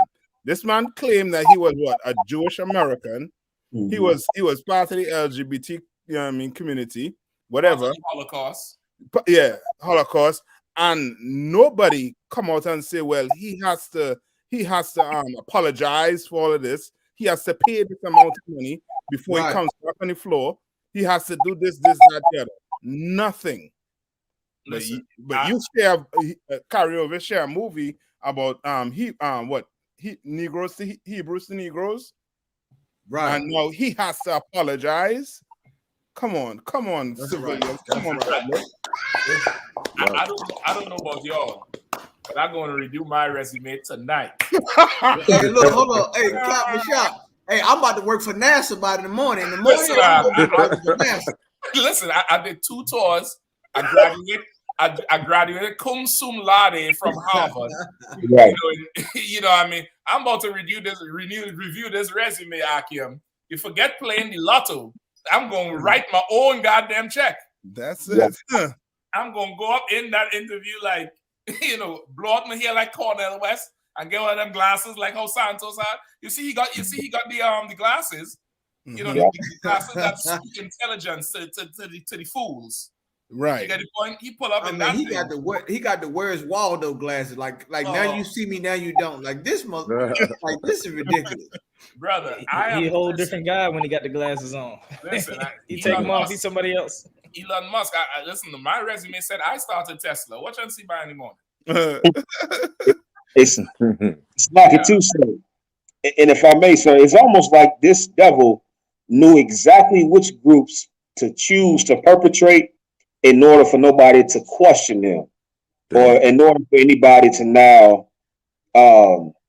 look deep into them. It's almost as these devils know that you can't speak about the Jewish man and the LGBTQ community, and I think that's how he was able to get through so long without being looked at, because that's the reality. If you're Jewish or if you're part of the LGBTQ community, or God forbid both, you're allowed to say and do whatever you want, and nobody's going to fact check you. Everybody's scared to speak against you because of the title of being a homophobe or anti-Semitic. And I think this devil, he capitalized on that privilege that these small hats and rainbow toters are using. Yeah, he for sure did. He for sure capitalized on that. You know what I mean? Come on, John. Go ahead. No, it's going off what Officer Kazak Ahmad said. These are the two protected classes. One of the two protected. You got the LGBTQI mafia. You got the small hat community, and like you said, and listen, and he kind of used both of them against each other for the fact check. Meaning, if you check and say I'm gay, to see if I'm really gay, the Jewish community will come after you. If you check and see if I'm really Jewish, the LGBT, he used both of them. Once again, he's playing chess. And let me tell you something. He strategized with this too, also. And he strategized in the way he may have probably had one or two references. He may say, look, here's a picture with this guy, I'm gay. Here's a picture with me, the yarmulke, I'm Jewish. And probably went to a synagogue and everything. But there's a way that you're able to mask who you are in this place. You know what I'm saying? But it's only going to happen for so long. But that's what he did. You know what I'm saying? You know, on social media, you can be anybody now. Social media. So, I mean, he probably had a good, what you call those pages? Not Indeed pages. The one where they have all the professionals on. LinkedIn. LinkedIn. He probably had a LinkedIn page. He probably went to Israel. He probably attended the gay pride parade. Like all you have to do now is have a photo op. The optics got to be there. That's it. And if the optics, they say a picture's worth 1,000 words. You know what I'm saying? But sometimes you got to add the word lie in a picture. You understand? Because you can't believe everything you see, which is why the scriptures say we walk by faith, not by sight. You understand? You'll be deceived if you trust in your five senses in this place. You understand? We spiritual. Like look at oh my goodness. Like this just showing you, man. Like he just look like a straight up fraud, man. You understand? It's letting you know right there what time it is with politics. But guess what? You trust in voting, you voting for a liar. You voting for somebody who not real. And how much more of them in there is like that? Like that's what you got to look at. He ain't the first to do it. So how much more of them in there is like that? Right. How much more of them in there is in the police force? How much more of them in there is in the daycare with your kids? Like, brother, I'm going to try my luck out. Everybody talking about the Mega Millions. I'm going to create 12 resumes, brother. By Monday, I'm going to be CEO of, of USDA. I'm going to be in charge of the USDA. I'm going to be Dr. Fauci's boss by Tuesday. Right. Hey, have a shot. You're going to say we got a new variant. We got a new variant out. It's crazy. And this is not an uncommon thing, you know. I don't know if you remember, there was a brother in Florida did it. Young brother, like he was like 20. And he told everybody he was a gynecologist. And he was checking You know what I mean? He was checking every box from here to Kalamazoo. And he was doing it for some years, I think. But he was young as shit. God, he had an office and everything. The office, he was giving them a diagnosis. He was, I mean, he was Googling everything. Hold on, he had the white coat on, He right? had the white coat. And And he had like the mohawk, like it's kind of like the side shaved off. I said, this brother right here getting paid out here, man. Like he had the whole white coat on, everything. Yeah, listen, brother. Hey, Mashak, you gotta go on there as far as Chibosa said. There's a new variant out there that is causing white people to lie. The Caucasian 19. Con, if I could, this remind me of there was a story a few years ago. There you go. Of they was paying for the SAT scores. Right. Down in California. They was paying for these SAT scores, and they get to these colleges and they tell them, you know, take the easiest classes just to get by and get the degree. So you thinking these are some super educated, super smart guys, when they just was drunk all 4 years of college. That's it. It's crazy. And he's your boss's boss. Yep. Man. Yeah, listen, man.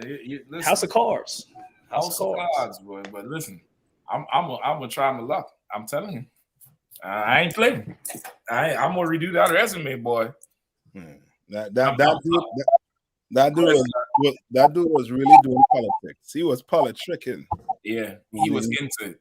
Yeah, he was. He played them good. You know what I mean? Like, how the hell you gonna have somebody representing you and you don't know his background? You know what I mean? You in fact checking nothing. And Kazak, did you read that when it did do a background check on him, he was a fraudster? It mentioned at one point that he had check fraud in Brazil. That nigga, that devil give the Congress a BBL. He give them a fake everything. He give them a full fake everything. Let's get the other one with the paramedics who let that brother die, and then we'll jump on to the mother of dragons, Queen Daenerys of Tennessee. A song. Not a song of fire and ice, a song of handcuffs and I don't know. And batons. And batons and long black nightsticks. Good night. Oh man. Illinois paramedics who smothered black man and refused to help charged with murder. Damn. 2 paramedics, Peggy Finley and Peter Cardigan, are being charged with first-degree murder after not properly restraining a black patient. Officers were called to the scene in Springfield, Illinois, where a family member claimed that Earl Moore Jr. was having a hallucinatory episode. Moore said he saw multiple people with guns inside his home. Salakia, there it goes again. A brother having a bad day. Go ahead. Come. Police arrived on the scene and requested medical assistance for Moore. The video posted on the Sangamon County government YouTube page showed body camera footage of Moore sweating profusely and rolling off the bed onto the floor. Shortly after, EMS worker Peggy Finley arrived. Finley, showing signs of annoyance, can be seen pulling Moore by the arm, telling him to get up and quit acting stupid. One of the supervising officers can be heard trying to get Moore to stand up to go to the hospital. Finley's response was, you're going to have to walk because we ain't carrying you. And I am seriously not in the mood for this dumb shit. In a press conference held on Tuesday, local NAACP chapter president Teresa Haley said they didn't show any compassion whatsoever. This was a black young man who lost his life due to negligence, and we want to make sure justice is being served, Haley added, according to KWTX. Officers finally got him outside, where Cardigan is seen waiting with a stretcher. As the police helped him, Cadigan is seen forcibly slamming Moore onto the gurney, face down. The 35-year-old died at HSHS St. John's Hospital. Reported by WCIA, Sangamon County Coroner Jim Alman classified his death as a homicide from asphyxiation because he was restrained tightly, face down by Finley and Cadigan. Sangamon County State's Attorney Dan Wright said the paramedics know force of that nature can be deadly, knowing based upon their training, experience, and the surrounding circumstances that such acts would create bodily harm and/or death in violation of the criminal code of the state of Illinois. Potential penalties faced by both defendants include a range of 20 to 60 years in the Department of Corrections, Wright said. Arrested on Monday, both Cadigan and Finley are being held on $1 million bond. Yikes. That broad on the left, brother. She what's the movie Maleficent? She looked like the witch that just floats over to you. Or Texas Chainsaw Massacre family member, the females. Yep. I got Hills Have Eyes. There's always a female, the Karen, who's like a part of the death of killing of the family of whatever's going on. Yeah, it's a. And where was this? In Illinois. Yep, come. Boy, listen, man. Them states, Illinois, Wisconsin, all that area up there is, Indianapolis. Them devils there is, I mean, like everywhere else that they take justice into their own hands. But that's a rough situation. This brother's still very young, 35. And you fall into the hands of these two. Like, we can't be wasting no more time out there, man. Yeah, I mean, them corners ain't got nothing for you, brother. You know what I mean? And them religions out there, they ain't got nothing for you. Got nothing for you, man. The cops killing you, the paramedics killing you. Oh my word. The drugs killing you. The snitching killing you. Boy, So go ahead, Carl. Like you said, right? It's death on every side, man. The paramedics, they weaponize the paramedics against you. Yeah. And they like I said, once again, all these are what they quote unquote call first responders. Yeah. You understand? But what is this showing you? The Lord is showing us we don't have no other option. See, the thing is we've been believing that we have options to this place, but you don't. You understand? There's only life and death. There ain't no other options. You understand? You're gonna either do it God's way or you're gonna lose your life. Yeah. Like the Lord said his spirit ain't gonna always strive with man. He said that in the scriptures. You understand? Like we see what death look like. You know what I'm saying? We see from getting arrested to a cardiac arrest, then you get paramedics that speed up you dying. You know what I'm saying? That end up killing you, man. Like, come on, man. Like, we gotta see that this is not life the way we living. This is not life. Like, we dying like this, right? And it's story after story after story till you don't even want to hear no more. Almost. That's how bad it is. It's almost like, man, but this is our life. These are the things that nobody likes to talk about when MLK holiday comes around. Nobody likes to talk about when it comes to Black history. No one likes to talk about this. Right. You understand?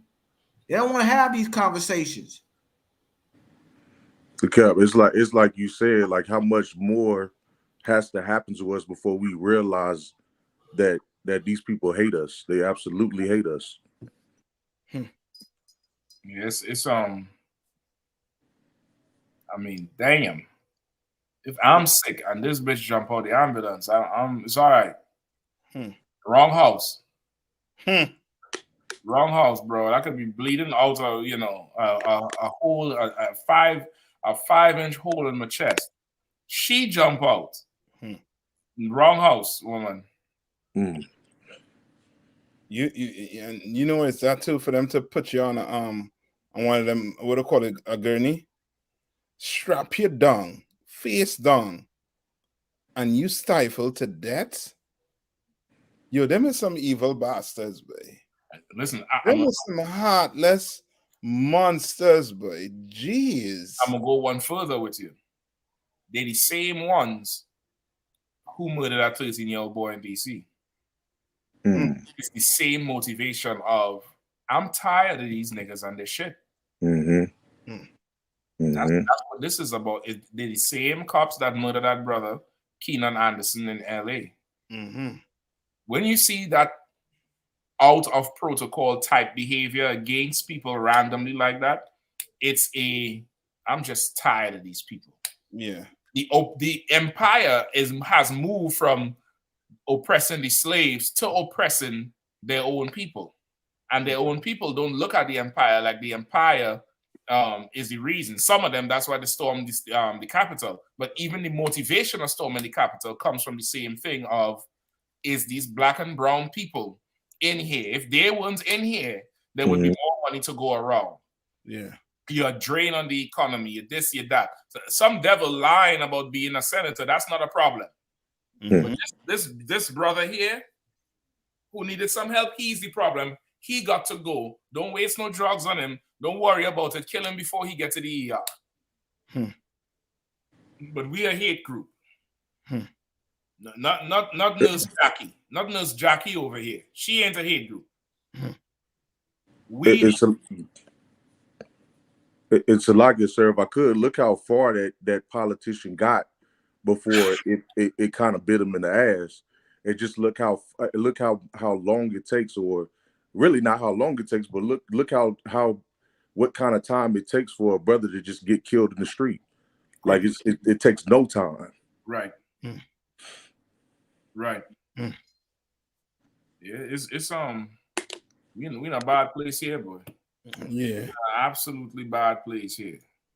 Yeah. So two situations right now where, you know what I mean, you can clearly see that that we need we own, you know what I mean, we need to be totally separated from them. Yeah. You know, own ambulance, own police force, own, you know what I mean, own everything. Yeah. You know what I mean, just totally separated from them. Just right. left to just live on our own. But you know what I mean, living amongst them, you know what I mean, is almost as I say, like, to them it's a pain in the neck to have to come to another black home to deal with a situation like this. Like, the brother is hallucinating. He having, you know what I mean, whatever mental issues going on with him. And you come in there like, you know what I mean, like, you know what I mean, behave yourself. You know what I mean, get a grip. Like, he's the problem. Yeah. You know, these white people, I don't know if you'll remember when that Australian adventure dude, the nature guy, Steve Irwin. You remember when Steve Irwin died? Yeah. And they say it was a stingray that killed him. White people, the oppressor, they didn't hate him. They didn't say, well, you know, Steve Irwin, it's your fault. They blamed the stingrays and they started killing stingrays. I don't know if you remember that. They went and started, they were chopping up them stingrays and killing stingrays. Same thing happened when the Jaws movie came out. When that Jaws movie came out, brother, white people went to hunt sharks like, I mean, like it was, you know, like COVID was an animal with legs. They went to hunt sharks. You could look it up. It was a whole, you know, a frenzy of, you know, they attacking what they think the problem is. And with us, they're going to blame the fentanyl for George Floyd. They're going to blame the weed and the cocaine for Anderson. They're going to blame this brother on the hallucinatory. They're going to blame him when he was on the drugs. When in all three cases, 3 different people, 3 different states. What's the common factor? Drugs. They don't hate no drugs, though. Right. They ain't burning down pharmacies. Nope. They ain't burning down Pfizer. They ain't attacking Tylenol, you know, or Advil.com. And Slack, yeah, that's a good point you're making too, because now the Congress and them looking at the drugs when it comes to their people as an opioid problem. Right. Now, you know what I mean? There's a good point you're making there. Exactly. But when it comes to us, it's these niggas. Yeah. It's not the drugs. Not the drugs. You know what I mean? What was that story you sent me there with the new drug, as in a line? Or? Man, I can't even pronounce that name. It's some tranquilizing drug. Animal tranquilizer. Yeah, animal tranquilizer. Yes, no. Let me see. I think I have it here. Let me see if I can pull it up. Yeah, the new drugs, you know what I mean, on the market that literally eating you alive. You know what I mean? Animal tranquilizer. We touch on this real quick, and then we jump to, you know, the Tennessee prostitute.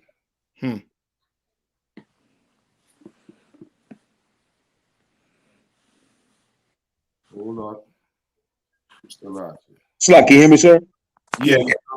Slack, so I was asking, which number is the animal tranquilizer, sir?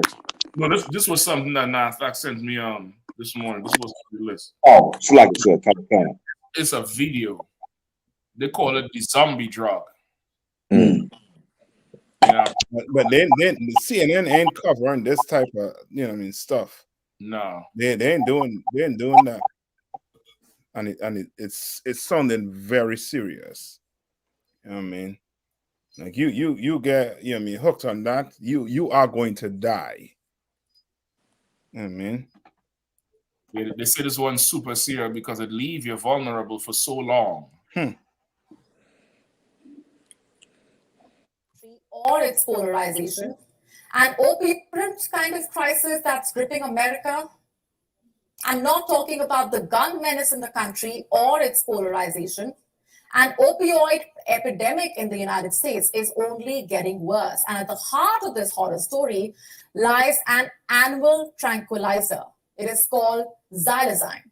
It is showing up in street drugs. It's causing skin disease, severe wounds, which could even lead to limb amputation.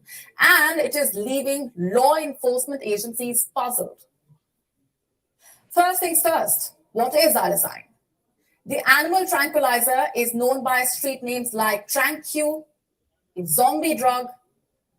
It came into being in 1962 as an anesthetic for veterinary procedures. In human beings, the drug led to the respiratory depression and low blood pressure issues. So the trials were stopped. It then started being used as an addictive substitute for heroin. And this started most likely in the 2000s. It causes wounds, which, if left untreated, can lead to amputation. It can knock you out for hours, so it can leave the users vulnerable for long periods of time. God damn. Let me now tell you what's happening in Philadelphia. More than 90% of the lab-tested dope samples there were positive for xylazine. More than 90%. And this problem is not just limited to Philadelphia. This is happening increasingly in drug hot zones across the country. A study published in June detected xylazine in the drug supply in 36 states and the District of Columbia.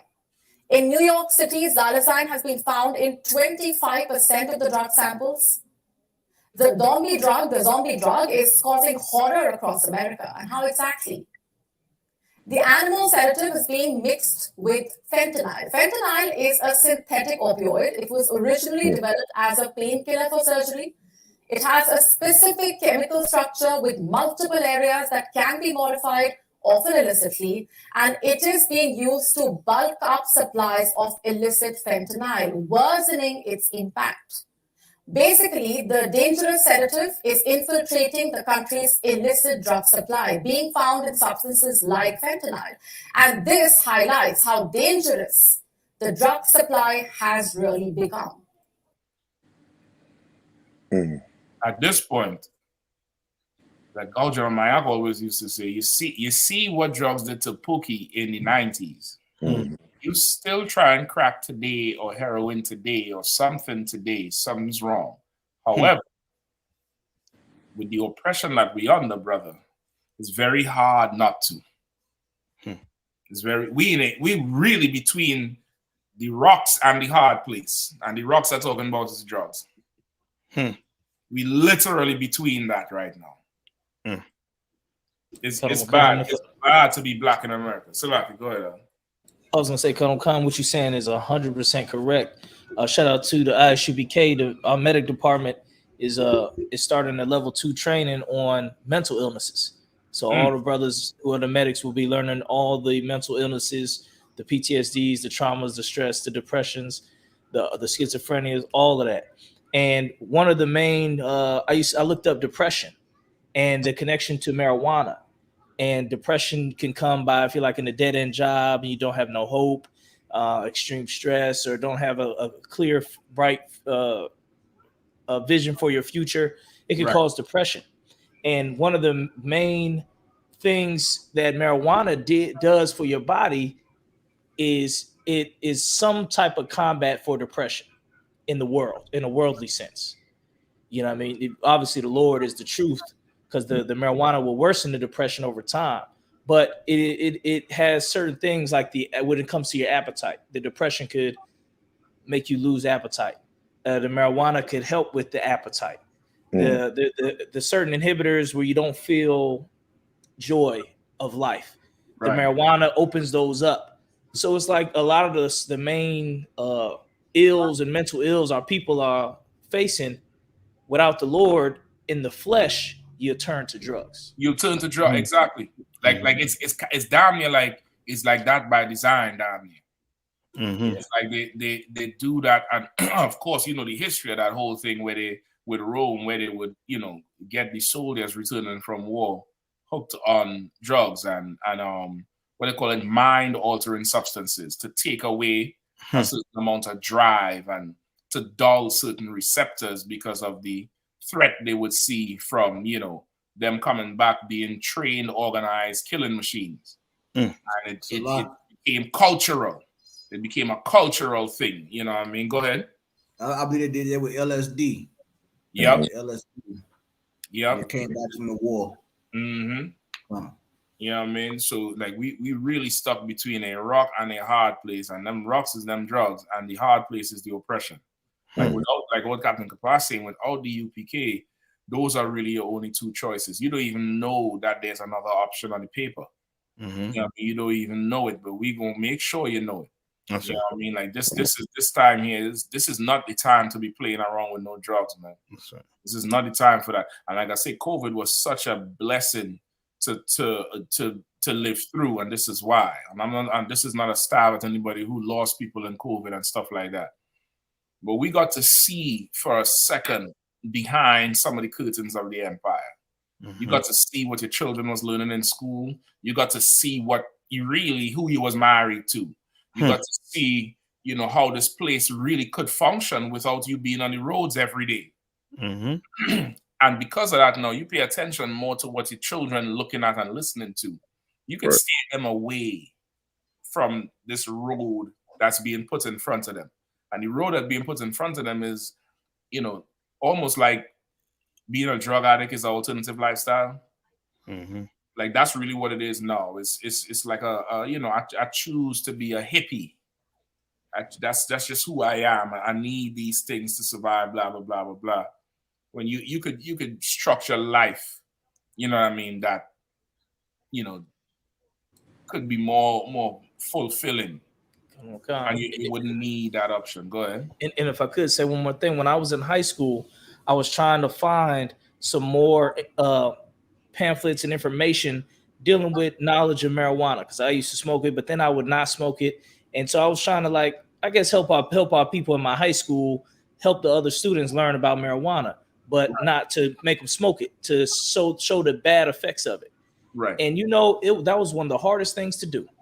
To find some pamphlets and information telling you not to smoke marijuana was hard to find. You could faster find why you should. Yeah. Because this empire is pushing it on the movies, on the TV. It's half legal. The cops is in on it. They're that's like the easiest way they can pull you over. Oh, you got the weed, but I heard it's legal, but I heard it's not. Let's search your car and find out other stuff and everything else while we at it. Yeah. This whole empire is pushing you to be a drug addict. If I could, and what you're saying, what both of y'all said, Captain Kapaj is so right. because when you they basically make, like you said, it's like another, it's part of our culture has been infiltrated as black people. Right. Like with the music and everything. I would listen to one of these young brothers, man. It got a song out. I forgot the song. I heard the song, and he said, "I need a purple Sprite to get me through the night." Meaning like the syrup. You know what I'm saying? He put it in his soda, and he need that to get him through the night. Like he can't even sleep. Like the oppression is so strong that he need that to get through the night. When it's dark is when, you know what I'm saying, like when the demons come visit him. You know what I'm saying? When he can't even sleep at night because of all the things that he done or things he done seen, that he need this drug to get him through the night. Like that right there, that's hell. That's hell. That's a dark place that our people are in. It's like kind of. And Salaki too, you know what I mean? It's almost like, as you're bringing out, he is creating a problem. He creates any problem, and then he giving you, you know what I mean, the solution that is not right for you. You know what I mean? That's only like, you know what I mean, like a bandage. You know what I mean? He ain't really taking care of the, you know what I mean, the problem itself. You know what I'm saying? But he is creating all this problem that black people and all this stress that we having, he is creating it. It's just like in Egypt, right? When Moses came to get us out of Egypt, and Pharaoh was like, "Oh, you all have enough time on your hand," took the straw away from us and told us to go make brick. Go continue working harder and harder and harder.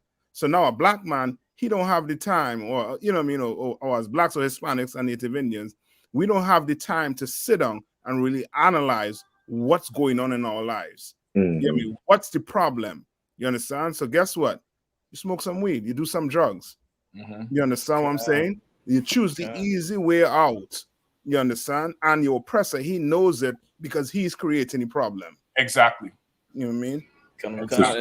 If I got the scripture for you, Jeremiah 6:14, they have healed also the hurt of the daughter of my people slightly, saying, "Peace, peace," when there is no peace. And there you go. That's the vibe. That's the whole vibe on the weed. The whole vibe on not just the weed, but the getting high. To calm everything down, peace. Because really, the oppression is war. It's an act of war. And the only way to fight oppression is to fight it back. But of course, to have not you're tired of fighting, you don't want to go to war no more. So you peace, or you tap that vein, peace, or you pop the pills, or you sip the syrup, right? If I could just address this fool in the chat room here, right? Real Talk LLC, Genesis 1:11 and 29 says it's a herb, not a drug. So is cilantro, dummy. I don't see you smoking that. Yeah. I don't see you smoking what's that thing they put on the damn pizza? Poison ivy. Poison ivy. You can smoke poison ivy. Go get some dry coconut husk and roll up some paper and smoke it, right? The oregano. What I'm saying is oregano. Oregano. Oregano. I don't talk like the Yankees now. The oregano. Right? The oregano. That's the. So we saying the same word now. Like, what you talking about? Yeah. And you know, so crazy, man. Like people, it's a lot of things come from the earth. A lot of things that can kill you that come from the earth.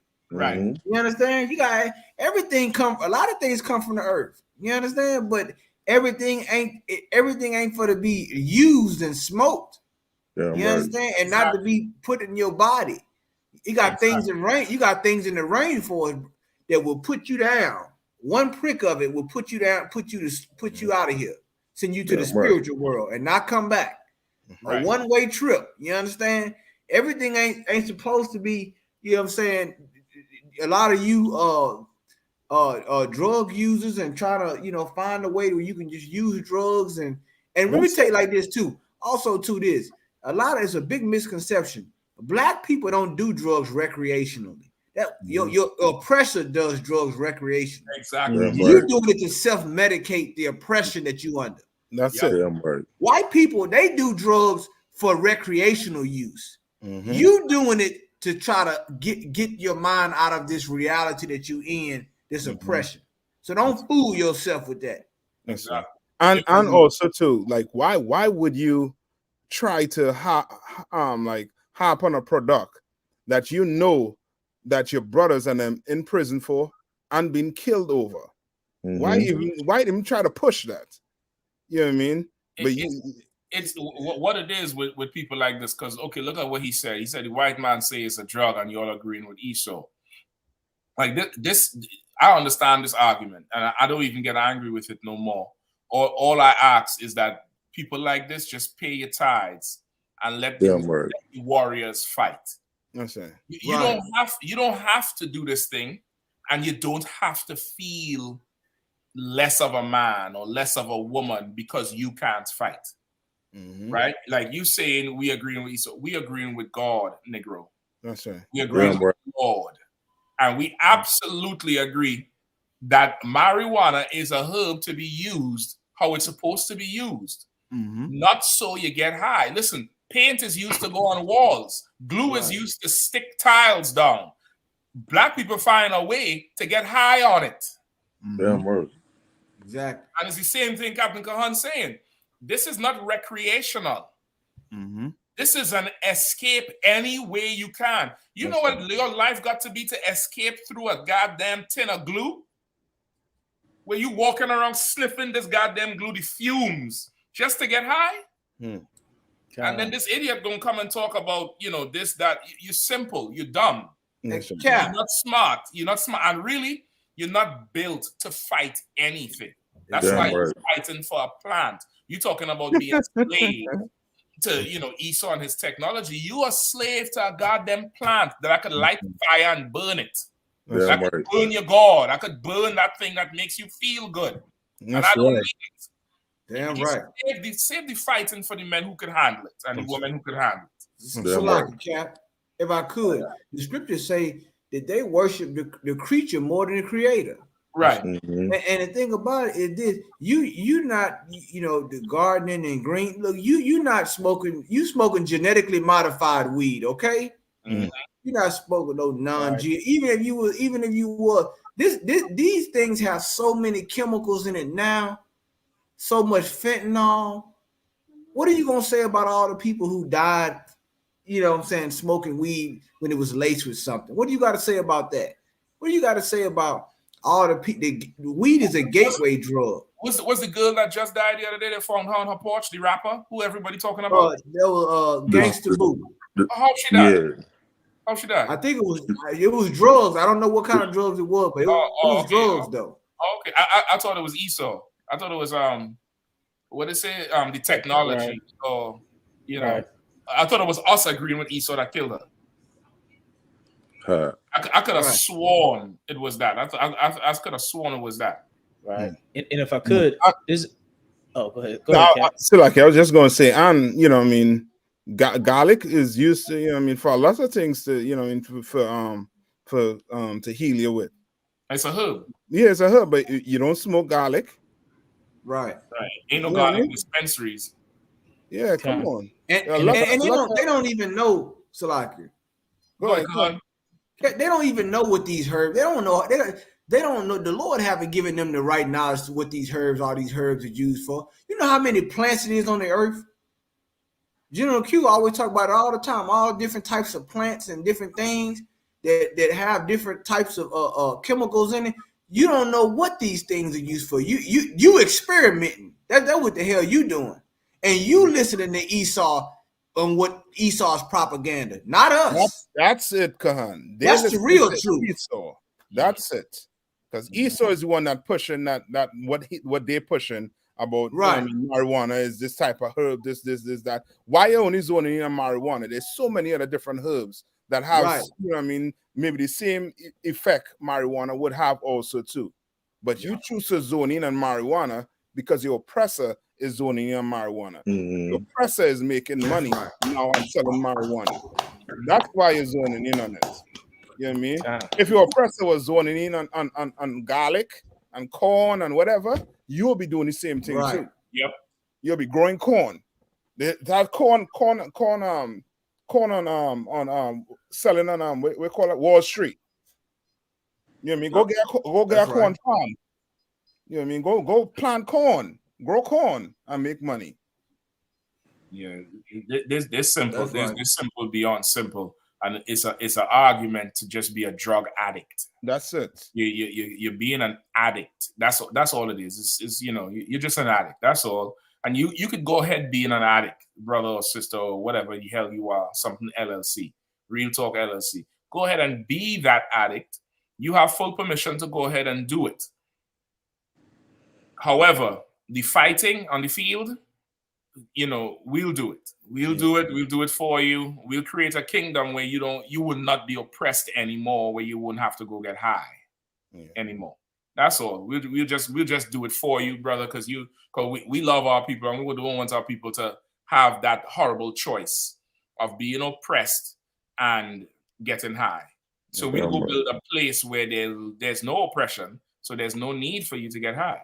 We'll go build that for you. All right, Real Talk LLC. You understand? We'll go build that for you. Just pay your tithes. And gardening too. Some gardening. Some Okay, well, that gardening, I'm gonna just lay off of them a little bit, because they was the ones that was if you look at the reply from gardening was telling the Real Talk that yes, it's a herb, it's for medical use. It doesn't mean to smoke it. That was the first reply from gardening. Oh, okay. You understand? So I understand gardening into the herbs and all of that. But I get it. This is really a more professional, proper response. But it's not. Once again, don't be a goddamn drug addict. But even drinking it and eating it, you could be a drug addict to gardening. So if I could say something on that, and all that type of stuff. That's the exact definition of drug abuse. Mm-hmm. If it's a drug, it's for seizures or epilepsy, whatever serious medical ailments it can help. You're taking that drug and abusing it by coming home every day and taking it. Yeah. Mm-hmm. Every day you're taking it, not because your eyes is seizing up or your eyesight or some medical problem. You're just doing it because the day's over. It's time to relax. Time to take the drug. That's abuse of a drug. That's drug abuse. That's the definition of it. If I could too, and there was a story. I'm gonna get off this subject, but I know there was a story where somebody had brought weed brownies to a wedding, and somebody's grandmother ate it, and she had a heart attack and died. Yeah. Off the weed, and she ate it. She didn't smoke it. She ate the weed brownies, and the woman had a heart attack or something. Something happened with her health. Like these people, like once again, stop being a witch. Yeah. You understand? Yep. The scriptures is against you being a witch. That's it. A lot of you trying to concoct some kind of potion, some kind of elixir, snake oil salesman, and you think you know what the hell you doing. You don't understand God's word, so I know you don't understand the earth. Right. The key to understanding earth is through God's word and what everything's purpose is for. That's right. You want to talk about a plant, but you don't even know what's clean and unclean foods to eat, let alone plants. I yield. That's right. If I could, let's put this in here. Junior 2012. We have I.S.U.P.K. Syracuse is who you would contact. You contact Captain Azana. Yeah, sometimes he's on with us. He's on with us on the show. I'm gonna give you the number now. It's I.S.U.P.K. Syracuse 315-401-1826. All right, that's 315-401-1826. Let me see if I get it in here for you. All right. Good you ask for that number as well, because we for sure, offering the help that brothers and sisters need everywhere. You know what I mean? Right. That's right. If I could, somebody in the comment section said, Themba76 said, I do it because of depression. If you want real help with your depression, call your school near you, man. That's right. We're gonna get you out that dark place of that depression that you in. That drug ain't gonna get you out of that. Your brothers will get you out of it. Ain't no problem brotherhood can't solve. Brotherhood is a weapon. Damn right. Call your school, man, so you can get out that depression. This seeming like it's a topic we're gonna have to do, right? This is the one here. Temba said it was because of depression. Also, he'd been diagnosed with glaucoma. You know, there's okay. As Captain Kapar saying, you know, you come up in here, you're gonna understand how to fight that depression, brother. You know what I mean? You're gonna understand how to fight it. You come and get some help. You know what I mean? Messi Matthews said some people got to escape because life could be a bitch sometimes.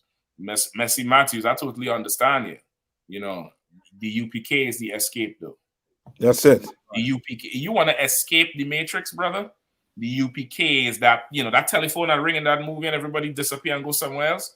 The ISUPK is that place, brother. Is that place where you get plugged in or unplugged. Mashak, the think you just roll out your bed and become I.S.U.P.K. That's it. Yeah, I mean, we were smoking weed too. Exactly. Guess what? Yeah, listen, you looking at the weedest smokers. You talking about escape, brother. Shit. That's right. Lock it. About escape. If I could cap like what the brother said, brother Matthews, you know what I'm saying? Yeah, life is hell. We under oppression. You understand? But you know, you getting high, that's not gonna fix it. Like what you need is a natural high. What you need is something that can take you out. Like this, not the cure all. With that right there, you got to keep smoking it. But here, this even our king said, this is the living water. That's it. You understand? You drink of this water, you never gonna thirst. You understand? Like this is this. You want to be free? He's the truth, the way, and the light. You understand? This is where you come to get free. You understand? This is where you come to get free. I just wanted to add that point in. I seen what the brother said about life. And life is the way it is because we're not living right. We're not doing what God say do. We're not serving our God. You understand? You're able to deal with a lot of this stuff when look at the UPK, man. Look at these brothers, man. I mean, look how mighty these men are because what we escaped. We found the Lord, man. We found Commander GEN.YAHANNA, and Commander GEN.YAHANNA taught us this truth, man, and how to follow Christ, man, how to follow the Most High, and that's why we free. That's right. We refined, man. You understand? We not smoke. We not lighting, putting fire to a branch. We went through the furnace of the affliction, the fire of affliction, man, and came out like pure gold, man. If I could, there too, Kahan, even to Messi Matthews and JR Junior 2012, you know, a yonder bar, you're welcome, brother. You got the number. But to the brother Messi Matthews and so many other people, brothers and sisters in the same situation. Like, we tried to escape this oppression through drugs too. And you know what I found? It didn't work. Right. It did not work. This is what works. Like how Kahan just referenced Commander GEN.YAHANNA. You know what the most valuable thing to me coming into the truth is you get a license to hate the thing that's attacking you. Okay. You get to hate it with a totally clear conscience. And the problem is we go into the depression with the substance abuse. I think that's the best word for it because addiction comes in many forms. It's not just the chemicals or the herbs. It comes with the food. It comes with immoral sex. It comes with a whole ton of stuff. We get into the substance abuse when we cannot feel free to hate the thing that attacks us and then learn how to attack it back. We sink into the depression when that thing that hurts us, we love it. We love the thing that hurts us, and we just can't believe this thing that we love is hurting us. So now we have to go pacify ourselves from that broken heart. And that's what happens with the addiction.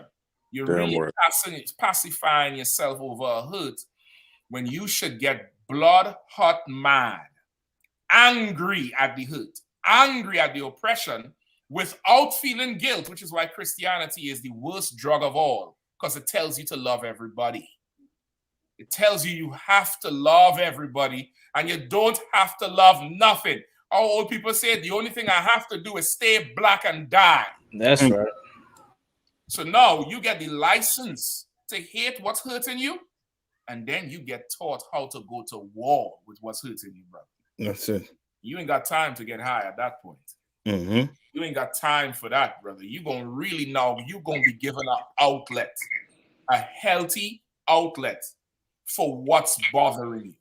You get the point? Like, that's the real therapy. You're going to get that thing. You're going to get that avenue. You're going to get that lane to go into, which is a natural reaction for everybody. A natural reaction for everybody when you're oppressed, when you're squeezed in, when you're, taken advantage of, is to hate that thing that's hurting you and then go to war with it to stop it from hurting you. That's This option here we have is because we don't have the license to even hate the thing that's hurting us, much less go to war with it. And Christianity is the worst drug of all. That's true. GEN.YAHANNA always said a crack addict is better than a Christian. That's right. It's way better than a Christian. That's right. Y'all get in contact with the I.S.U.P.K. We're gonna show you how to fight. Listen, don't let that hoe go. Don't let the hoe go. I know we over the time, we late. But we had to bring out the whore of whores. Give me Revelation 17, the whore that sits on the waters, boy. Good night. And pull that story about the Tennessee broad and the husband. Yikes. Yeah. The husband said, I'll stand by you. I'll stand by you. Oh boy. Kind of, if I could, while he's pulling that story out of one, I'd like to give a shout out to the top social media schools of the month of December. Coming in at number 3 is had an adjustment to the numbers. Kylene, Texas. Clap it up for Kylene, Texas. Coming in at number 3. Kylene with over 70,000 views. Number 2 is the Indianapolis school. Number 1 spot, chief of social media for the month of December is the Washington, D.C. school headed by Captain Mashak, yours truly right here on the chat, man. Clap that up for the brothers, the whole school of Washington, D.C. Push the truth more on the social media than any other schools of the Lord for the month of December. We're very proud of that school. We're happy for the school's work, and they will be getting a reward, their cash reward, their certificate, and their props. That's right. Listen, y'all, everybody who on this channel, y'all go like and subscribe to the I.S.U.P.K. and hit this black watch, share this all over the place. Let this thing go viral. Go check out our new website, ISUPK.com or ISUPK144.com. Y'all make sure and check it out. Support this truth, like, share, and subscribe. Share this with everybody. Tell your friends, tell your family. Don't wait till it's too late. Don't wait till they say, I wish I had told them about the truth. I wish I had said this. I wish I had said that. Tell them now and let them get mad with you, man. Tell them now and let them get upset with you. Put it in front of their face. Let them get mad with you now and don't talk to you now. So when the Lord visits them, they could be like, you know what? Let me see if I had this nigga number still. Let me give him a call. But you will feel horrible if you never told them nothing and they die without it. That's You know what I mean? You go spread this thing all over, flood the internet with it. All right? So where we at? Let's get the yikes. The scared rag. Listen, you black woman, y'all think y'all the hot girls. This is the hot girl here. You competing with the queen of the damned. This is Daenerys Targaryen. What was first of Mother of dragons. Mother of dragons. The swallower of everything. Oh man. You know what I mean? This is horrible right here. Go ahead, Tennessee cops, including married female officer, fired after repeated wild sex romps. Wild sex. Wild thing. Dun, dun. You make my heart swing. Go ahead, sir. A small Tennessee police station has been rocked by allegations of wild sexual misconduct after a married female officer allegedly had steamy romps with 6 male officers including illicit on-duty liaisons, according to reports. Officer Megan Hall and her fellow law officers. Hold on. Including who? Including illicit on-duty liaisons. Okay, who is on-duty liaisons? What's that? Like confidential informants, snitches, or something? Them ain't cops. Them is somebody else.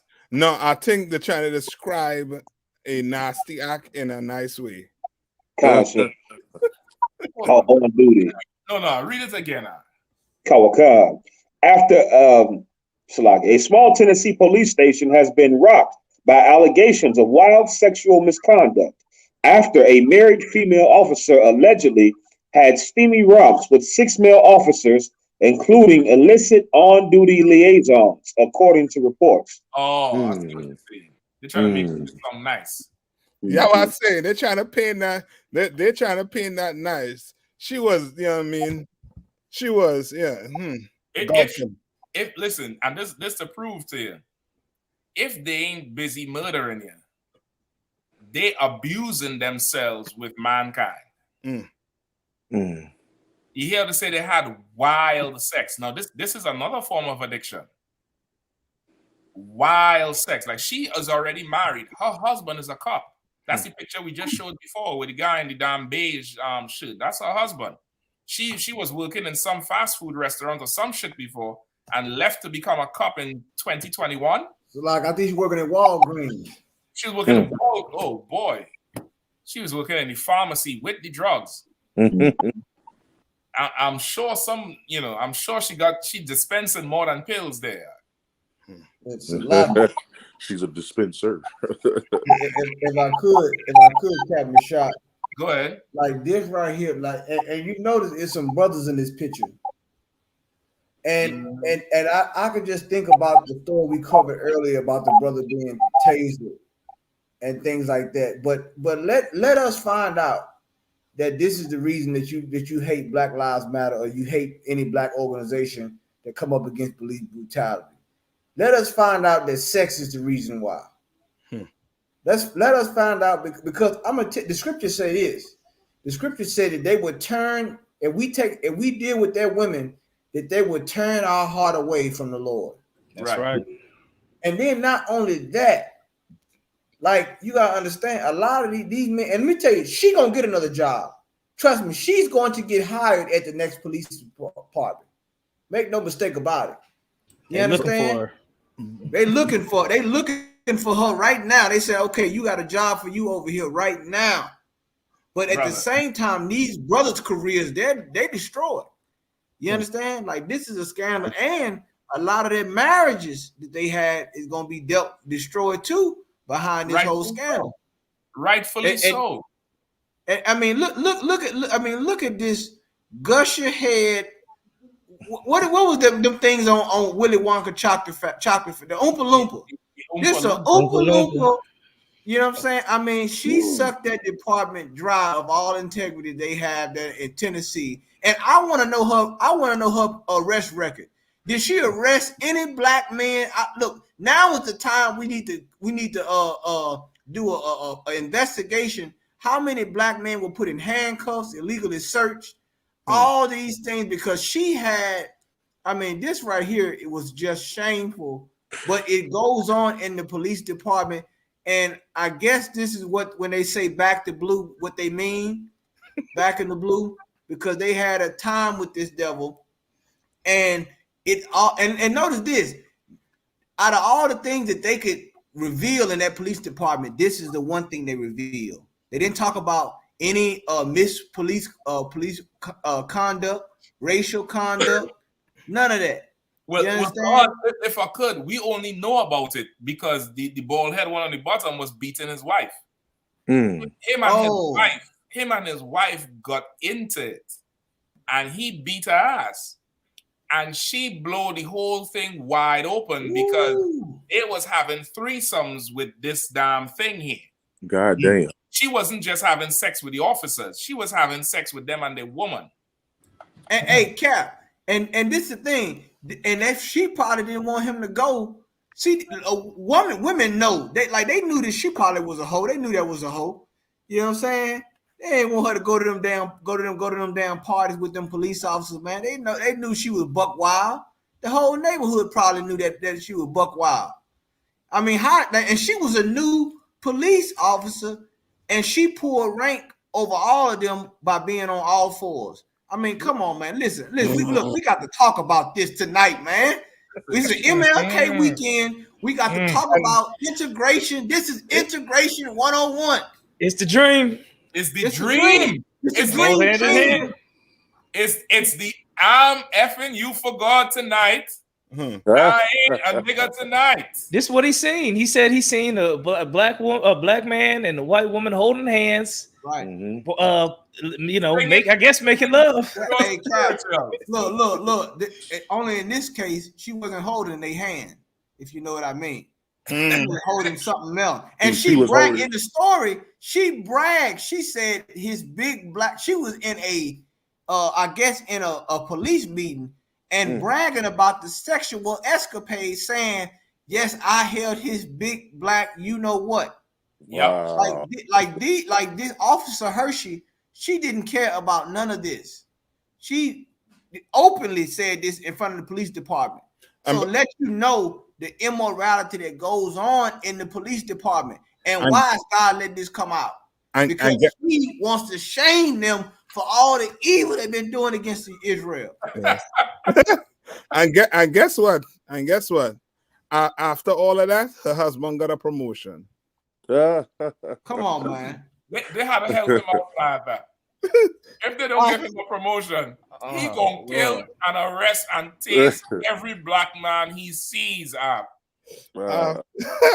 Any black man who he even think might have been at one of the parties she was at, he is going to go all the way off on that brother. And this is who's arresting you. This is who's dragging you down to jail. This is who's giving you citations. This is who's getting backed by the FOP. Right. This is who's getting immunity when it comes to murdering black people. And okay, let me tell you this. This is not a far-fetched story. Remember last year we brought out in DC how the cadets, they was having sex with the cadets. And they was having sex with the cadets so much, some of them got pregnant and they forced the abortions on them in order to keep the salary. And this is a practice that's been going on for decades, because one of the DC captains right now is a woman and she can't have children from the abortion she had when she was a cadet. And they be having these parties where they're having sex with them. Remember, they're training these young girls coming out of high school. They're training them. So you're seeing them running, all the titties shaking, the tail shaking. And they fantasizing about same thing in Esau's military. We're going to Esau's military and these young girls go sign up there and the drill sergeant raping them. Or they getting, trained up to be, these military hoes, willingly doing it. Like this is the nature of the beast. This is what made Rome fall. Right. Social and moral decay. Right. Come on, if I could. Go ahead, Cap. Go ahead, Cap. Oh, I was just gonna say real quick. There's a big store. There's a big military base, I believe, down in Texas that's known for being a turnout base. Like all the whole base, all the girls, all the women come join that whole military. Go over there. And it's the whole base is going. It's behind dumpsters. That's in Killeen, Captain. That's in Killeen, I believe. Yep, in Texas. It's known amongst all the military people. And so, like you said, they training them up to be hoes. And to be military bed wenches. And I guess they think it's going to work out great. And can I say one thing? This is who's patrolling you and telling you you have the right to remain silent. These are the people who police us. These are the people. And you wonder why all these things happen with the police department. You wonder why all these things, you wonder why you can't get no justice. Because justice not on their mind. She was having sex with them while they were on duty in a patrol car. Yeah. Do you hear what I'm saying? If you read the article, she was having sex. I mean, doing a patrol. You understand? And then you want to argue with the UPK? Do you really want to have that debate? Well, explain this. Explain what happened in Tennessee, and it's not that far from Nashville. I think it's only 20 minutes from Nashville. Shout out to I.S.U.P.K. Nashville. I'm sure you're gonna take a hold of this story and exercise it every time the police try to harass us at the camp. Because this going on in their police department too. You understand? But this just goes to show you how the immorality that goes on in these police departments and how we're being targeted. At the same time, they killing us.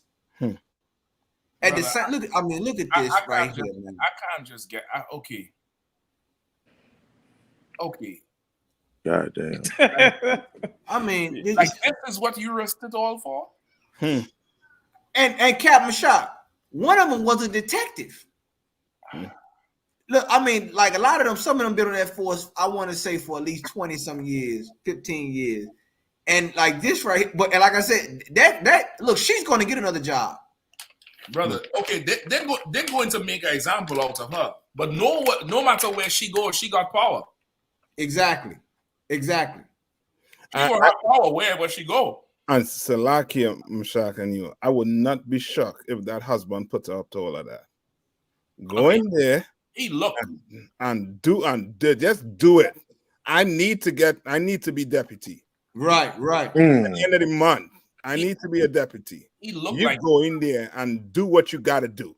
He looked like he was planning all the parties. I'm telling you. Captain Shot, and you know what's so crazy about it? That's why the scripture said, beware of all whoredom. Beware of all, because guess what? See, once again, like I said, she's the white privilege don't stop, and she's a woman. Right. So, and listen, and notice this could have went south for them, really, because they said it was alcohol involved at the parties. So they saying she was drunk. She went home intoxicated. She could have easily said they raped me. They gang raped me. She could have easily, see, our brothers and sisters don't understand why the UPK, a lot of them don't understand why the UPK is so important. Because we unpack these stories like this, man. You understand? And see, like, once again, this is what goes on. I mean, this story right here that went viral. Everybody, and shout out to all our memers and streamers out there that's memeing it. A lot of them is memeing this into oblivion. We seen the hot dog pics. We seen all. Keep doing your thing. Keep sending. Keep memeing this into oblivion. You understand? And listen, if you got a ticket by the Laverne police force, you need to go ahead and go down there and get that ticket waived right now. Go down there and say I was sexually. You need to pull out all stops because this right here. Like, I want to know her arrest record. I want to. Did she get anybody arrested? They need to be let out now tonight. Did these officers touch you? Right? Did they touch you? One of these officers, but after being with her in the patrol car, did they come and touch you? Thank you, brother. Thank you. Get a lawyer, go down there, get it done. Listen. I was touched. The handcuffs was on too tight. If I could, it was a racial role play. She told me she was saying sexual advances to me while I was locked up. Get out. Listen, I said before and I'll say it again. The officers in the Israelite school at UPK are better than yours. And that's it. Because, boy. Now, okay, remember, her husband is a cop. And they effing her knowing he's a cop. There's no brotherhood in there. None. There's no accountability. The next thing to come out of this, the only thing to make this worse is an STD. Then it gonna really go viral. Poor baby. Oh gosh. They really gonna go viral now. I'm telling you. Because now, okay, these is the cops who she had sex with. This is only some of them. It's like 6 of them. So it ain't just these 2. But I'm sure there's other people who, they done got together with. That's not in the police department. What That's about right. the judges and the parole officers? And Cap. Damn. I'm saying the same thing, Cap. This is only scratching the surface. Yeah, man. Like the police department, was she having sex? Did she sexually assault a brother, made him have sex with her in order for him not to be arrested? We don't know. This is a sexual predator we have going on here. Yeah. We don't know what's going on. You know what I'm saying? Like she, and when I read the story, she took her top off at a boat party and just jumped in a hot tub in front of everybody. Wow. This is what they do. They weaponize sex. And now her husband, he has his promotion, and she'll probably get transferred to a new police department with all her stripes, pun intended. and then and just the show just goes on. It goes on and on and on to the break of dawn. This is what happens. This is why we tell you, brothers, and like the general always say, man, you better come out of these police departments, man. Yeah. Because let me tell you something. You and on top of all the scandals that going on, you got murder on that uniform also. I mean, what was it? Was it? I guess the fact that you was able to put her in handcuffs. What was it? I mean, what? I don't know. That's what I'm trying to fathom in my goddamn mind. Like, this how they deal with oppression, I guess. Okay, this is so excessive. Like, this is really left foot, right foot to the excessive police brutality and murder on the streets. Like, this is not okay. Once again, this is like, you could drink, but in America, you have to get drunk like the white boys. Like, you could you could have sex. You could go get a woman and have sex with her. You could go get multiple women. You have sex with them separately. But if you like having sex, you could go do it. But you had to have the extra sex. You had to say they're wild sex, brother. I mean, now, look at what they do to people on the streets. When they get hype and the blood get hot, the blood come to the surface. Look at what they do to brothers. Think about what the hell was going on in that room. Cap, they said there was images, and they have video and image, but it has not hit the web just yet. Wow. But they saying some of the images. I mean, listen, they saying some of the images that she was sharing and that they were sharing with each other. I mean, come on. I mean, you talk about police department. I mean, they gonna probably scrap that whole unit. Man. That whole unit probably gonna be whole scrap. If they don't scrap themselves, they may commit suicide. The bald head one at the bottom, he's in charge of the K9 unit. And you know how Lassie like her dogs. Oh man. God damn. In charge of he's a K9. They said it was wild. You hear L. Powell. And I think he's a sergeant. Then these sergeant stripes. That's it. And he's in the K9 units. He loves his dogs. Loves his dogs, boy. That's awesome. Yikes. Couldn't get enough of her. Enough of her. And this is, once again, beware of all whoredoms, brothers. Choose a woman from good stock of your own people. You understand? Of your own people. Don't go after Lassie, man. Leave Lassie alone. They're gonna turn her into the victim. Right. Cap, it's already happening. They turning her, and see this, and going back to the Martin Luther King holiday, these types of things were going on way back then. Let me tell you, I spoke to an older brother. The brother's got to be like in his 70s, 60s, and his 70s. And in Louisiana, and in certain parts of Louisiana, they have bayous, and the bayous usually split. It's almost like the train tracks. It's split one side. It usually run through towns. And he told me when he was a little boy, it was segregated. So the black people lived on one side of the bayou, and white people lived on the other side of the bayou. And he was saying when he got older, he was like in middle school or high school, that a lot of the boys would, swim in the creek. Right. and the white girls would be looking across the creek at the boys in there swimming, and looking at the boys. And then at night they will come across the bayou at night to try to sneak and be with those boys at night. You understand? It hasn't changed, which shows you what goes on, which is why we have to separate, because they will use sex as leverage. Yes. They will use they will use these things as leverage, man. Remember, your oppressor, he will give you his woman in order to calm your anger. He would do it. Because our oppressor knows that the remedy for revolution is gifts. They know that. You understand? So they know they'll give you that woman. They'll give you a uniform to wear. They'll give you a badge, and they also give you that woman. You understand? So we got to be extra careful, man. Like we got to be, like we gotta come on, get down with the Lord, man. Because this place is full of temptation.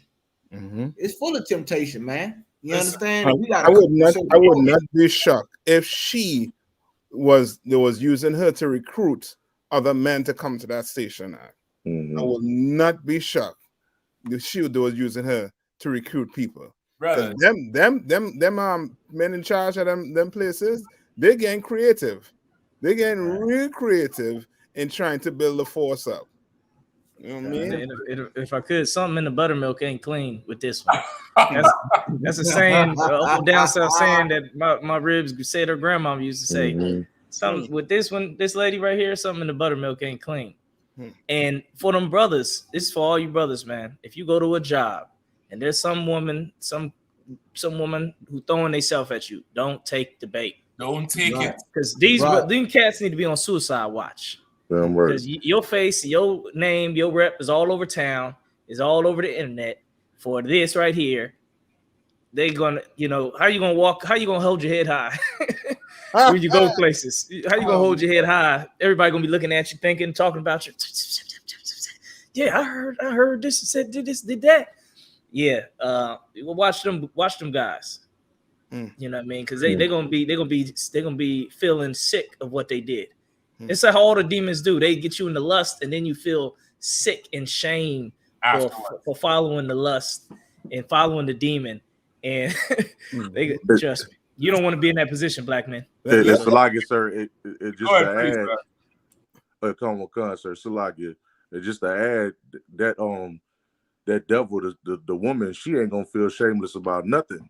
She gonna be happy to be exactly the way she is and do what the hell she been doing. If I could, Captain, she's liberated. For all you feminists out there, I raise you one. She's sexually liberated. Yep. Because isn't that what you wanted in the workplace, to be treated equal? Well, not only that, she want to be sexually liberated. Well, guess what happened? She went on that job and she used. Someone mentioned T.J. Holmes. That's right. It happened to him too. You understand? Like once again, she's going to be the victim. They are the bad guys. Oh, T.J. Holmes is the news anchor.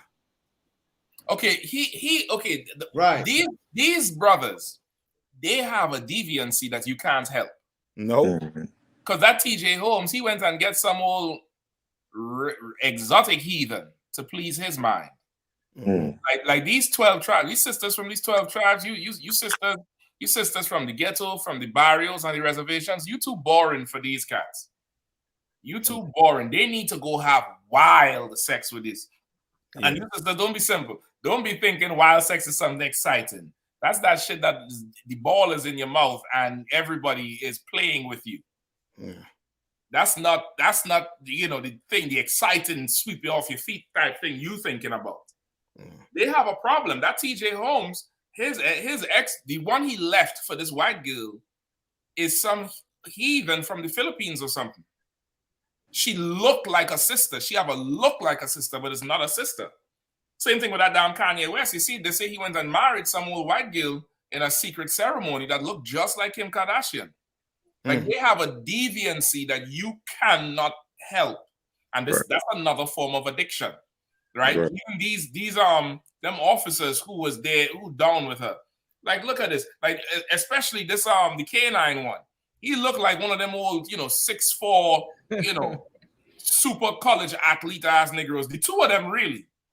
Where you damn near could walk anywhere and pick up any woman. You're a big black man. It ain't hard for you. Anywhere. His brother's going down in Dominican Republic and Brazil, talking a little bit of Spanish and talking to women. Like, this is what you risk it for? You have a deviancy in you. And in you that you just lay down with anything and do any nasty thing. You mean to tell me all y'all was naked with her alone in the room? So you're really attracted to each other. Come with gun. Yeah, Star Wars. Damn right. Zoom. That is come with gun. Oh, everybody, lightsabers on. Show me a force. What's the white woman name? I forget the white woman name. Star Wars, I forgot her name. Princess Leia. Yeah. Like, that's a deviancy that you really can't help with these types. Like, these types it comes from a young molestation or sexualization at a young age with something where you already just turned on to that. So that's all you could do. I mean, it is crazy. It is crazy. Now, there's two more things I'm going to say. One more, I'm going to give it over and say the last thing after. You sisters who have a problem with a brother having multiple women, just know you could have been married to Officer Dibbles over here.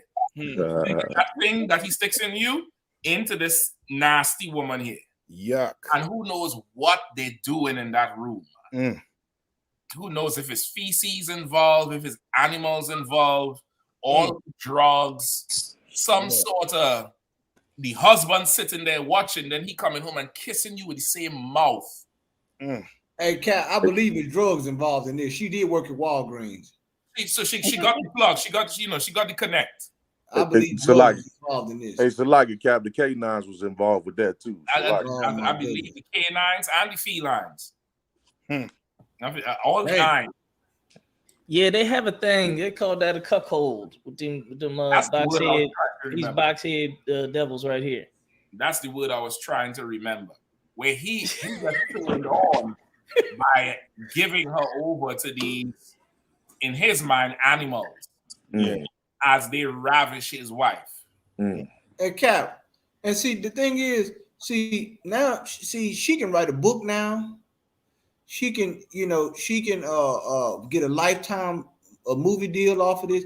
All these types of things can happen for her. The doors have opened up in more ways than one for her. You understand? Because you got the slut walk, you got with the Amber Rose. A lot of people are going to reach out to her and say, what was that like? What was that experience? How did you conquer the police department? How did you outrank them? You know what I'm saying? All these things. And listen, because these whores have a platform now. Red Table. You got to understand. You got Red Table Talk. You got the OnlyFans. Like, this thing has these whole. See, but this is the flip side. See, the Lord is giving everybody a platform. Let everybody say their piece right now before he brings judgment. Nobody will be able to say, I never got to say my view on this, my view on that. God letting everybody and letting you get subscribers and likes and shares. Right. But in the end, he gonna unsubscribe you to the subscription you call life. I yield. Listen, this is why we say, woman, you ain't got no place working in the police force or in ESO's military. None. Or working security. Yeah, you young, you a mother and you watching this and you have daughters. Make sure them daughters know how to sew. Make sure they know how to cook. Make sure they know how to read and write and add and read a book and get some knowledge in their head. So they don't have to be some clerk at a pharmacy and then go join the police force because options is slim. That they could be worthy of something.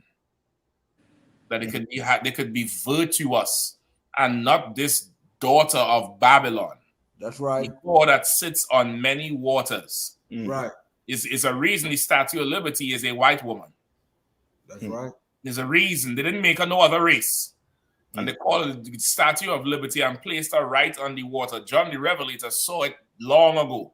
The whore that sits on many waters. You ain't got no business up in this police department. They're killing your people, and then they go in and have wild sex orgies. It's from one extreme to the next.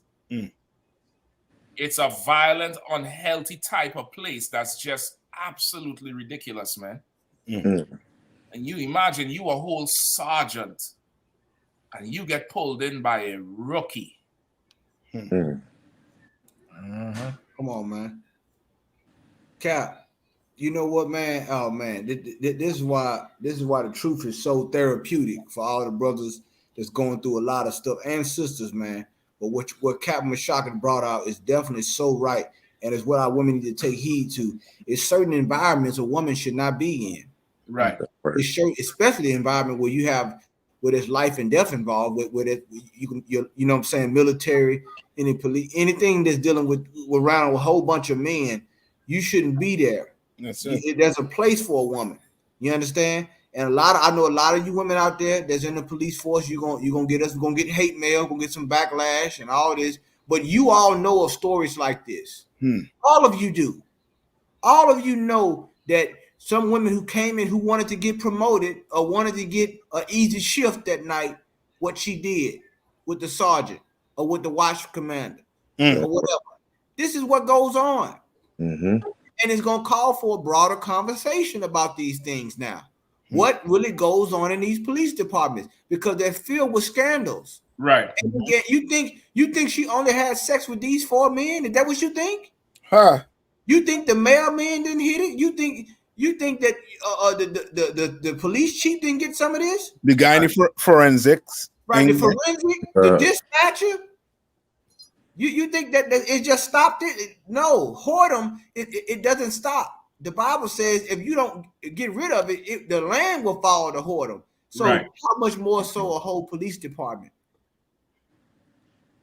That whole police department infiltrated. Like the water. Yeah, man, by one box. A ugly ass box too. Goddamn. Old thing looking broad. Listen, man. The Israelite School of UPK, GMS. That's GMS right there. Them brothers can fit right there in with GMS. These heathens. We ain't about that. You know what I mean? You'll stay clear of these oppressors. Hey, before I go, I want to bring in Captain Ratazai there in Atlanta. I think he's with Officer Shaw. I know exactly where they are.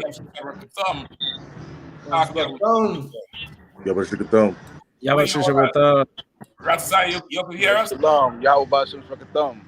Hey, shalom, long crowd. I don't want y'all thumb. Like I said, it's a little hard to hear, but we're gonna try to make the best we can. Where you all at right now? Where we have to do? You all in Atlanta or you all in Carolina? We're in Atlanta right now. I don't want. Come on, tell us about what happened tonight, man. We rocked out tonight. We rocked out tonight. We rocked out tonight. It ain't too much. It ain't too much. What we did, we had to do free money, free bands. We rocked out what we had to do.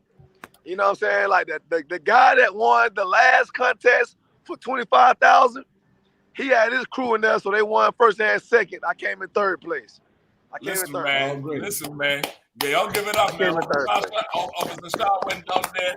I believe that's South Carolina or North Carolina. Where you from? South Carolina. Yeah, man. Come on. Brothers, excellent music.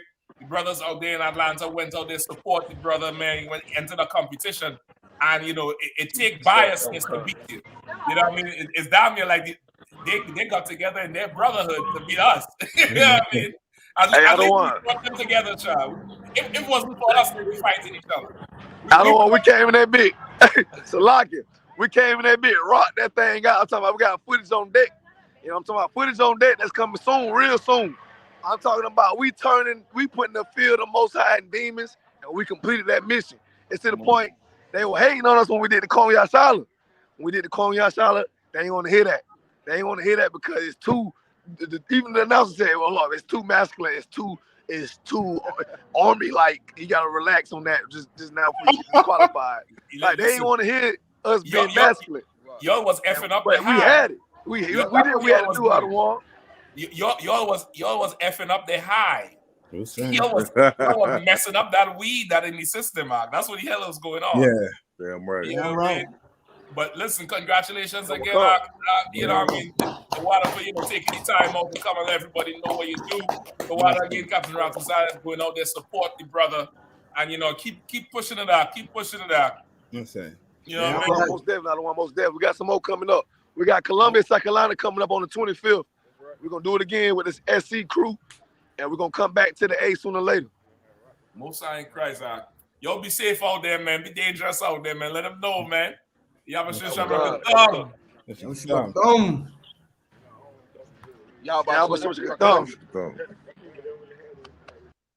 Yeah, man. Them brothers went out there. I think the brother entered a competition tonight in some club, and he said the other crew they had just a ton of support in the club, probably locals, and that's the only how they could beat the brother.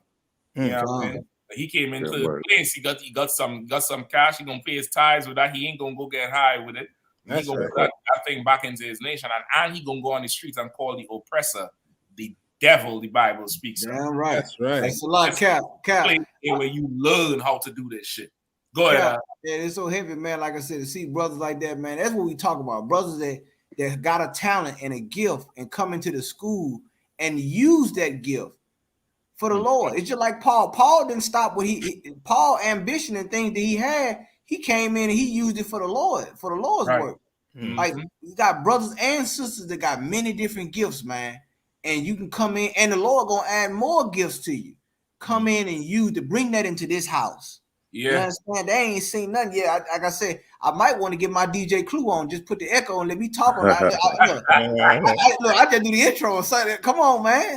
You know what I'm saying? We got to talk about it. You know what I'm saying? Israel. You know what I'm saying? So I mean, let's get it on, man. We got so much, and look, we got so much talent that's coming in. You got lawyers, you got doctors, you got people who I heard a rocket scientist up here. You know what I'm saying? Like we doing it all. Captain Captain Shock, Captain Natazai, you know what I'm saying? Captain Kapash, Officer Kazakamai. We got and many other brothers and sisters that's coming in and saying, how can I help build the kingdom? Right. How can I help? How can we fortify this house? How can we rebuild these gates? Mm-hmm. You understand? And you got sisters that's coming in. Now we talking the tithes is 10%. You got some sisters that's willing to donate 3/4 of their income to the school. Like man, you better understand what the Lord is trying to do here, man, because they know how important it is for our Black, Hispanic, and Native American Indian men to be supported, man. And you're gonna see what we do with this in a minute. You just keep on. You see what we done with it already under Commander GEN.YAHANNA. You ain't seen nothing yet. You're gonna be shocked when you see what the Lord gonna build with this nation, man. Yeah. Hey, Salak, if I could, sir, if you don't mind. Yeah, please, It's like if I could, I don't want to prolong it, but that Officer Shard, the brother has like, his zeal is just like it's very glorious, and he went to a competition down there in Atlanta once before, and of course he didn't win that particular competition, but it was because they didn't want to put him to give him the shine, because it seemed that to them that it was too much in relation to all of the things that was going on with Kanye West and Kyrie Irving, being that Shard represents the I.S.U.P.K so heavily out there in Atlanta, or he did in Atlanta. So it's like it didn't even stop his zeal. It was just like it made him so angry that he was like, I'm gonna do some more, but just keep doing it. And like you were saying, brothers and sisters today, they smoke weed to try to escape, instead of getting angry enough to fight through what's going on. And he's just like an excellent example of how he didn't allow that one loss to make him smoke weed or to opt out and just kind of like say, fuck it, I'm a failure or whatever. He just kept going and fighting it, and the Lord gave him a win tonight. Yeah, man. Listen, the Lord gave him his win when he came into the school. Come on, sir. God gave him that win. He gonna win regardless, wherever he touched. You know what I mean? So one judge or two, three judges somewhere can't really dictate the spirit you have in you. That spirit you have in you comes from the Lord. That's right. You gotta rock any house. That's why they get nervous when we walk into the club. Right? They get nervous. We walk into the club and we be on total chill mode, cool time, chilling. But we walk in there and they talk to the security. They send the biggest dude to talk to us. They ain't gonna have no trouble tonight, right, fellas? They get so intimidated just by us presence being there. You know what I mean? So we winning all the way. And you was right. He learned how to go fight that thing that offended him. And that's what you get in the UPK. You get your manhood back. You get your zeal back. You get the weapons of warfare, which is what you really need to survive in this earth. With that, we're way over the time. We have to give time to everything tonight. To Water again for you all for rocking with us. To Water, to everybody in the NAM chat who always rock with us. Sister Batharawana. You know what I mean? Always rocking. That crazy rock star. I don't know what the sheep mean, but okay. Yeah, I mean. I think that goat. Say again? I think that goat. A goat? I don't know. That look like some sheep there. Maybe I don't know. Yeah, that look like a sheep. So like you know what I mean? Sister Amada, you know what I mean? Everybody who be rocking with us, No Kawa San Antonio, Thamar, Just Music, from Egypt to Israel, Sea Window, Rakar, Yassad, you know what I mean? Everybody who always rock with us every Saturday night, holding on for Command Gen.YAHANNA, the hardest working man in Israel. You'll give it up Monday night. You'll join him not live Monday night on the Black Watch, live at 9 p.m. Heavy hitters. This April 1st, we're going to be in North Carolina, Raleigh, North Carolina for the Passover. You know, you got the whole Passover week itinerary out. You all go check it out, man. That's right. Put forth a amazing, getaway. You want to get away, brother. You come see us for that Passover, man. Come see us for that Passover week, the weekend. Come on down there, $200 per person, everybody 17 years and over. For every person 17 years and over, every adult. You know what I mean? $200 for that. You'll come on down, have a good time, have a glorious time, and let's celebrate how the Lord destroy these empires to save Israel, man. Once again, to Water, to my whole crew who always inside, Captain Nanthak holding it down for us. You know what I mean? To Water again, to Captain Kahan coming on through all the way. Captain Path out there in Indianapolis. You know what I mean? Captain Dow there in South Carolina holding it down. The other half of the damn Carolinas bringing it up strong. And of course, Kazakai Mata always supporting, always helping out. You know what I mean? We're going to be back next week, Lord of Law and weather permitting, man. We're going to be back another night. Y'all stay tuned. The white man's still the devil, man. That's right. That shit. And the woman. And the woman. Right. Water Kafash. We're going to see y'all, man. Shalom. God's love. Shalom, Israel. And when I mean Israel, I'm talking about the Black, Hispanic, and Native Indians. The Lord's 54th annual Passover is going down again this year, sundown, April 1st at 500 South Salisbury Street in Raleigh, North Carolina at the Downtown Conventional Center. It's got enough room for all of us. The Lord's 54th annual Passover. Last year, brothers and sisters showed up from all over the world, rocking ancient garments and glorious apparel in order to serve the Most High in Christ. Now, it's that time again. Commander General Yohanna is putting out the decree for all brothers and sisters to show up sundown, April 1st in Raleigh, North Carolina. Join us at the Sheridan in Raleigh, the hotel right downtown. It's at 421 South Salisbury. The Passover is right up the block at the convention center, literally within walking distance. Make sure you pull up. Make sure that you do your due diligence because rooms are going fast and they are limited this weekend. You understand? We have months in advance of preparation. Do not wait till the last minute to get your room. The Lord's 54th annual Passover, Saturday, April 1st in Raleigh, North Carolina. Join us there. It's about time, sending curses to them enemies.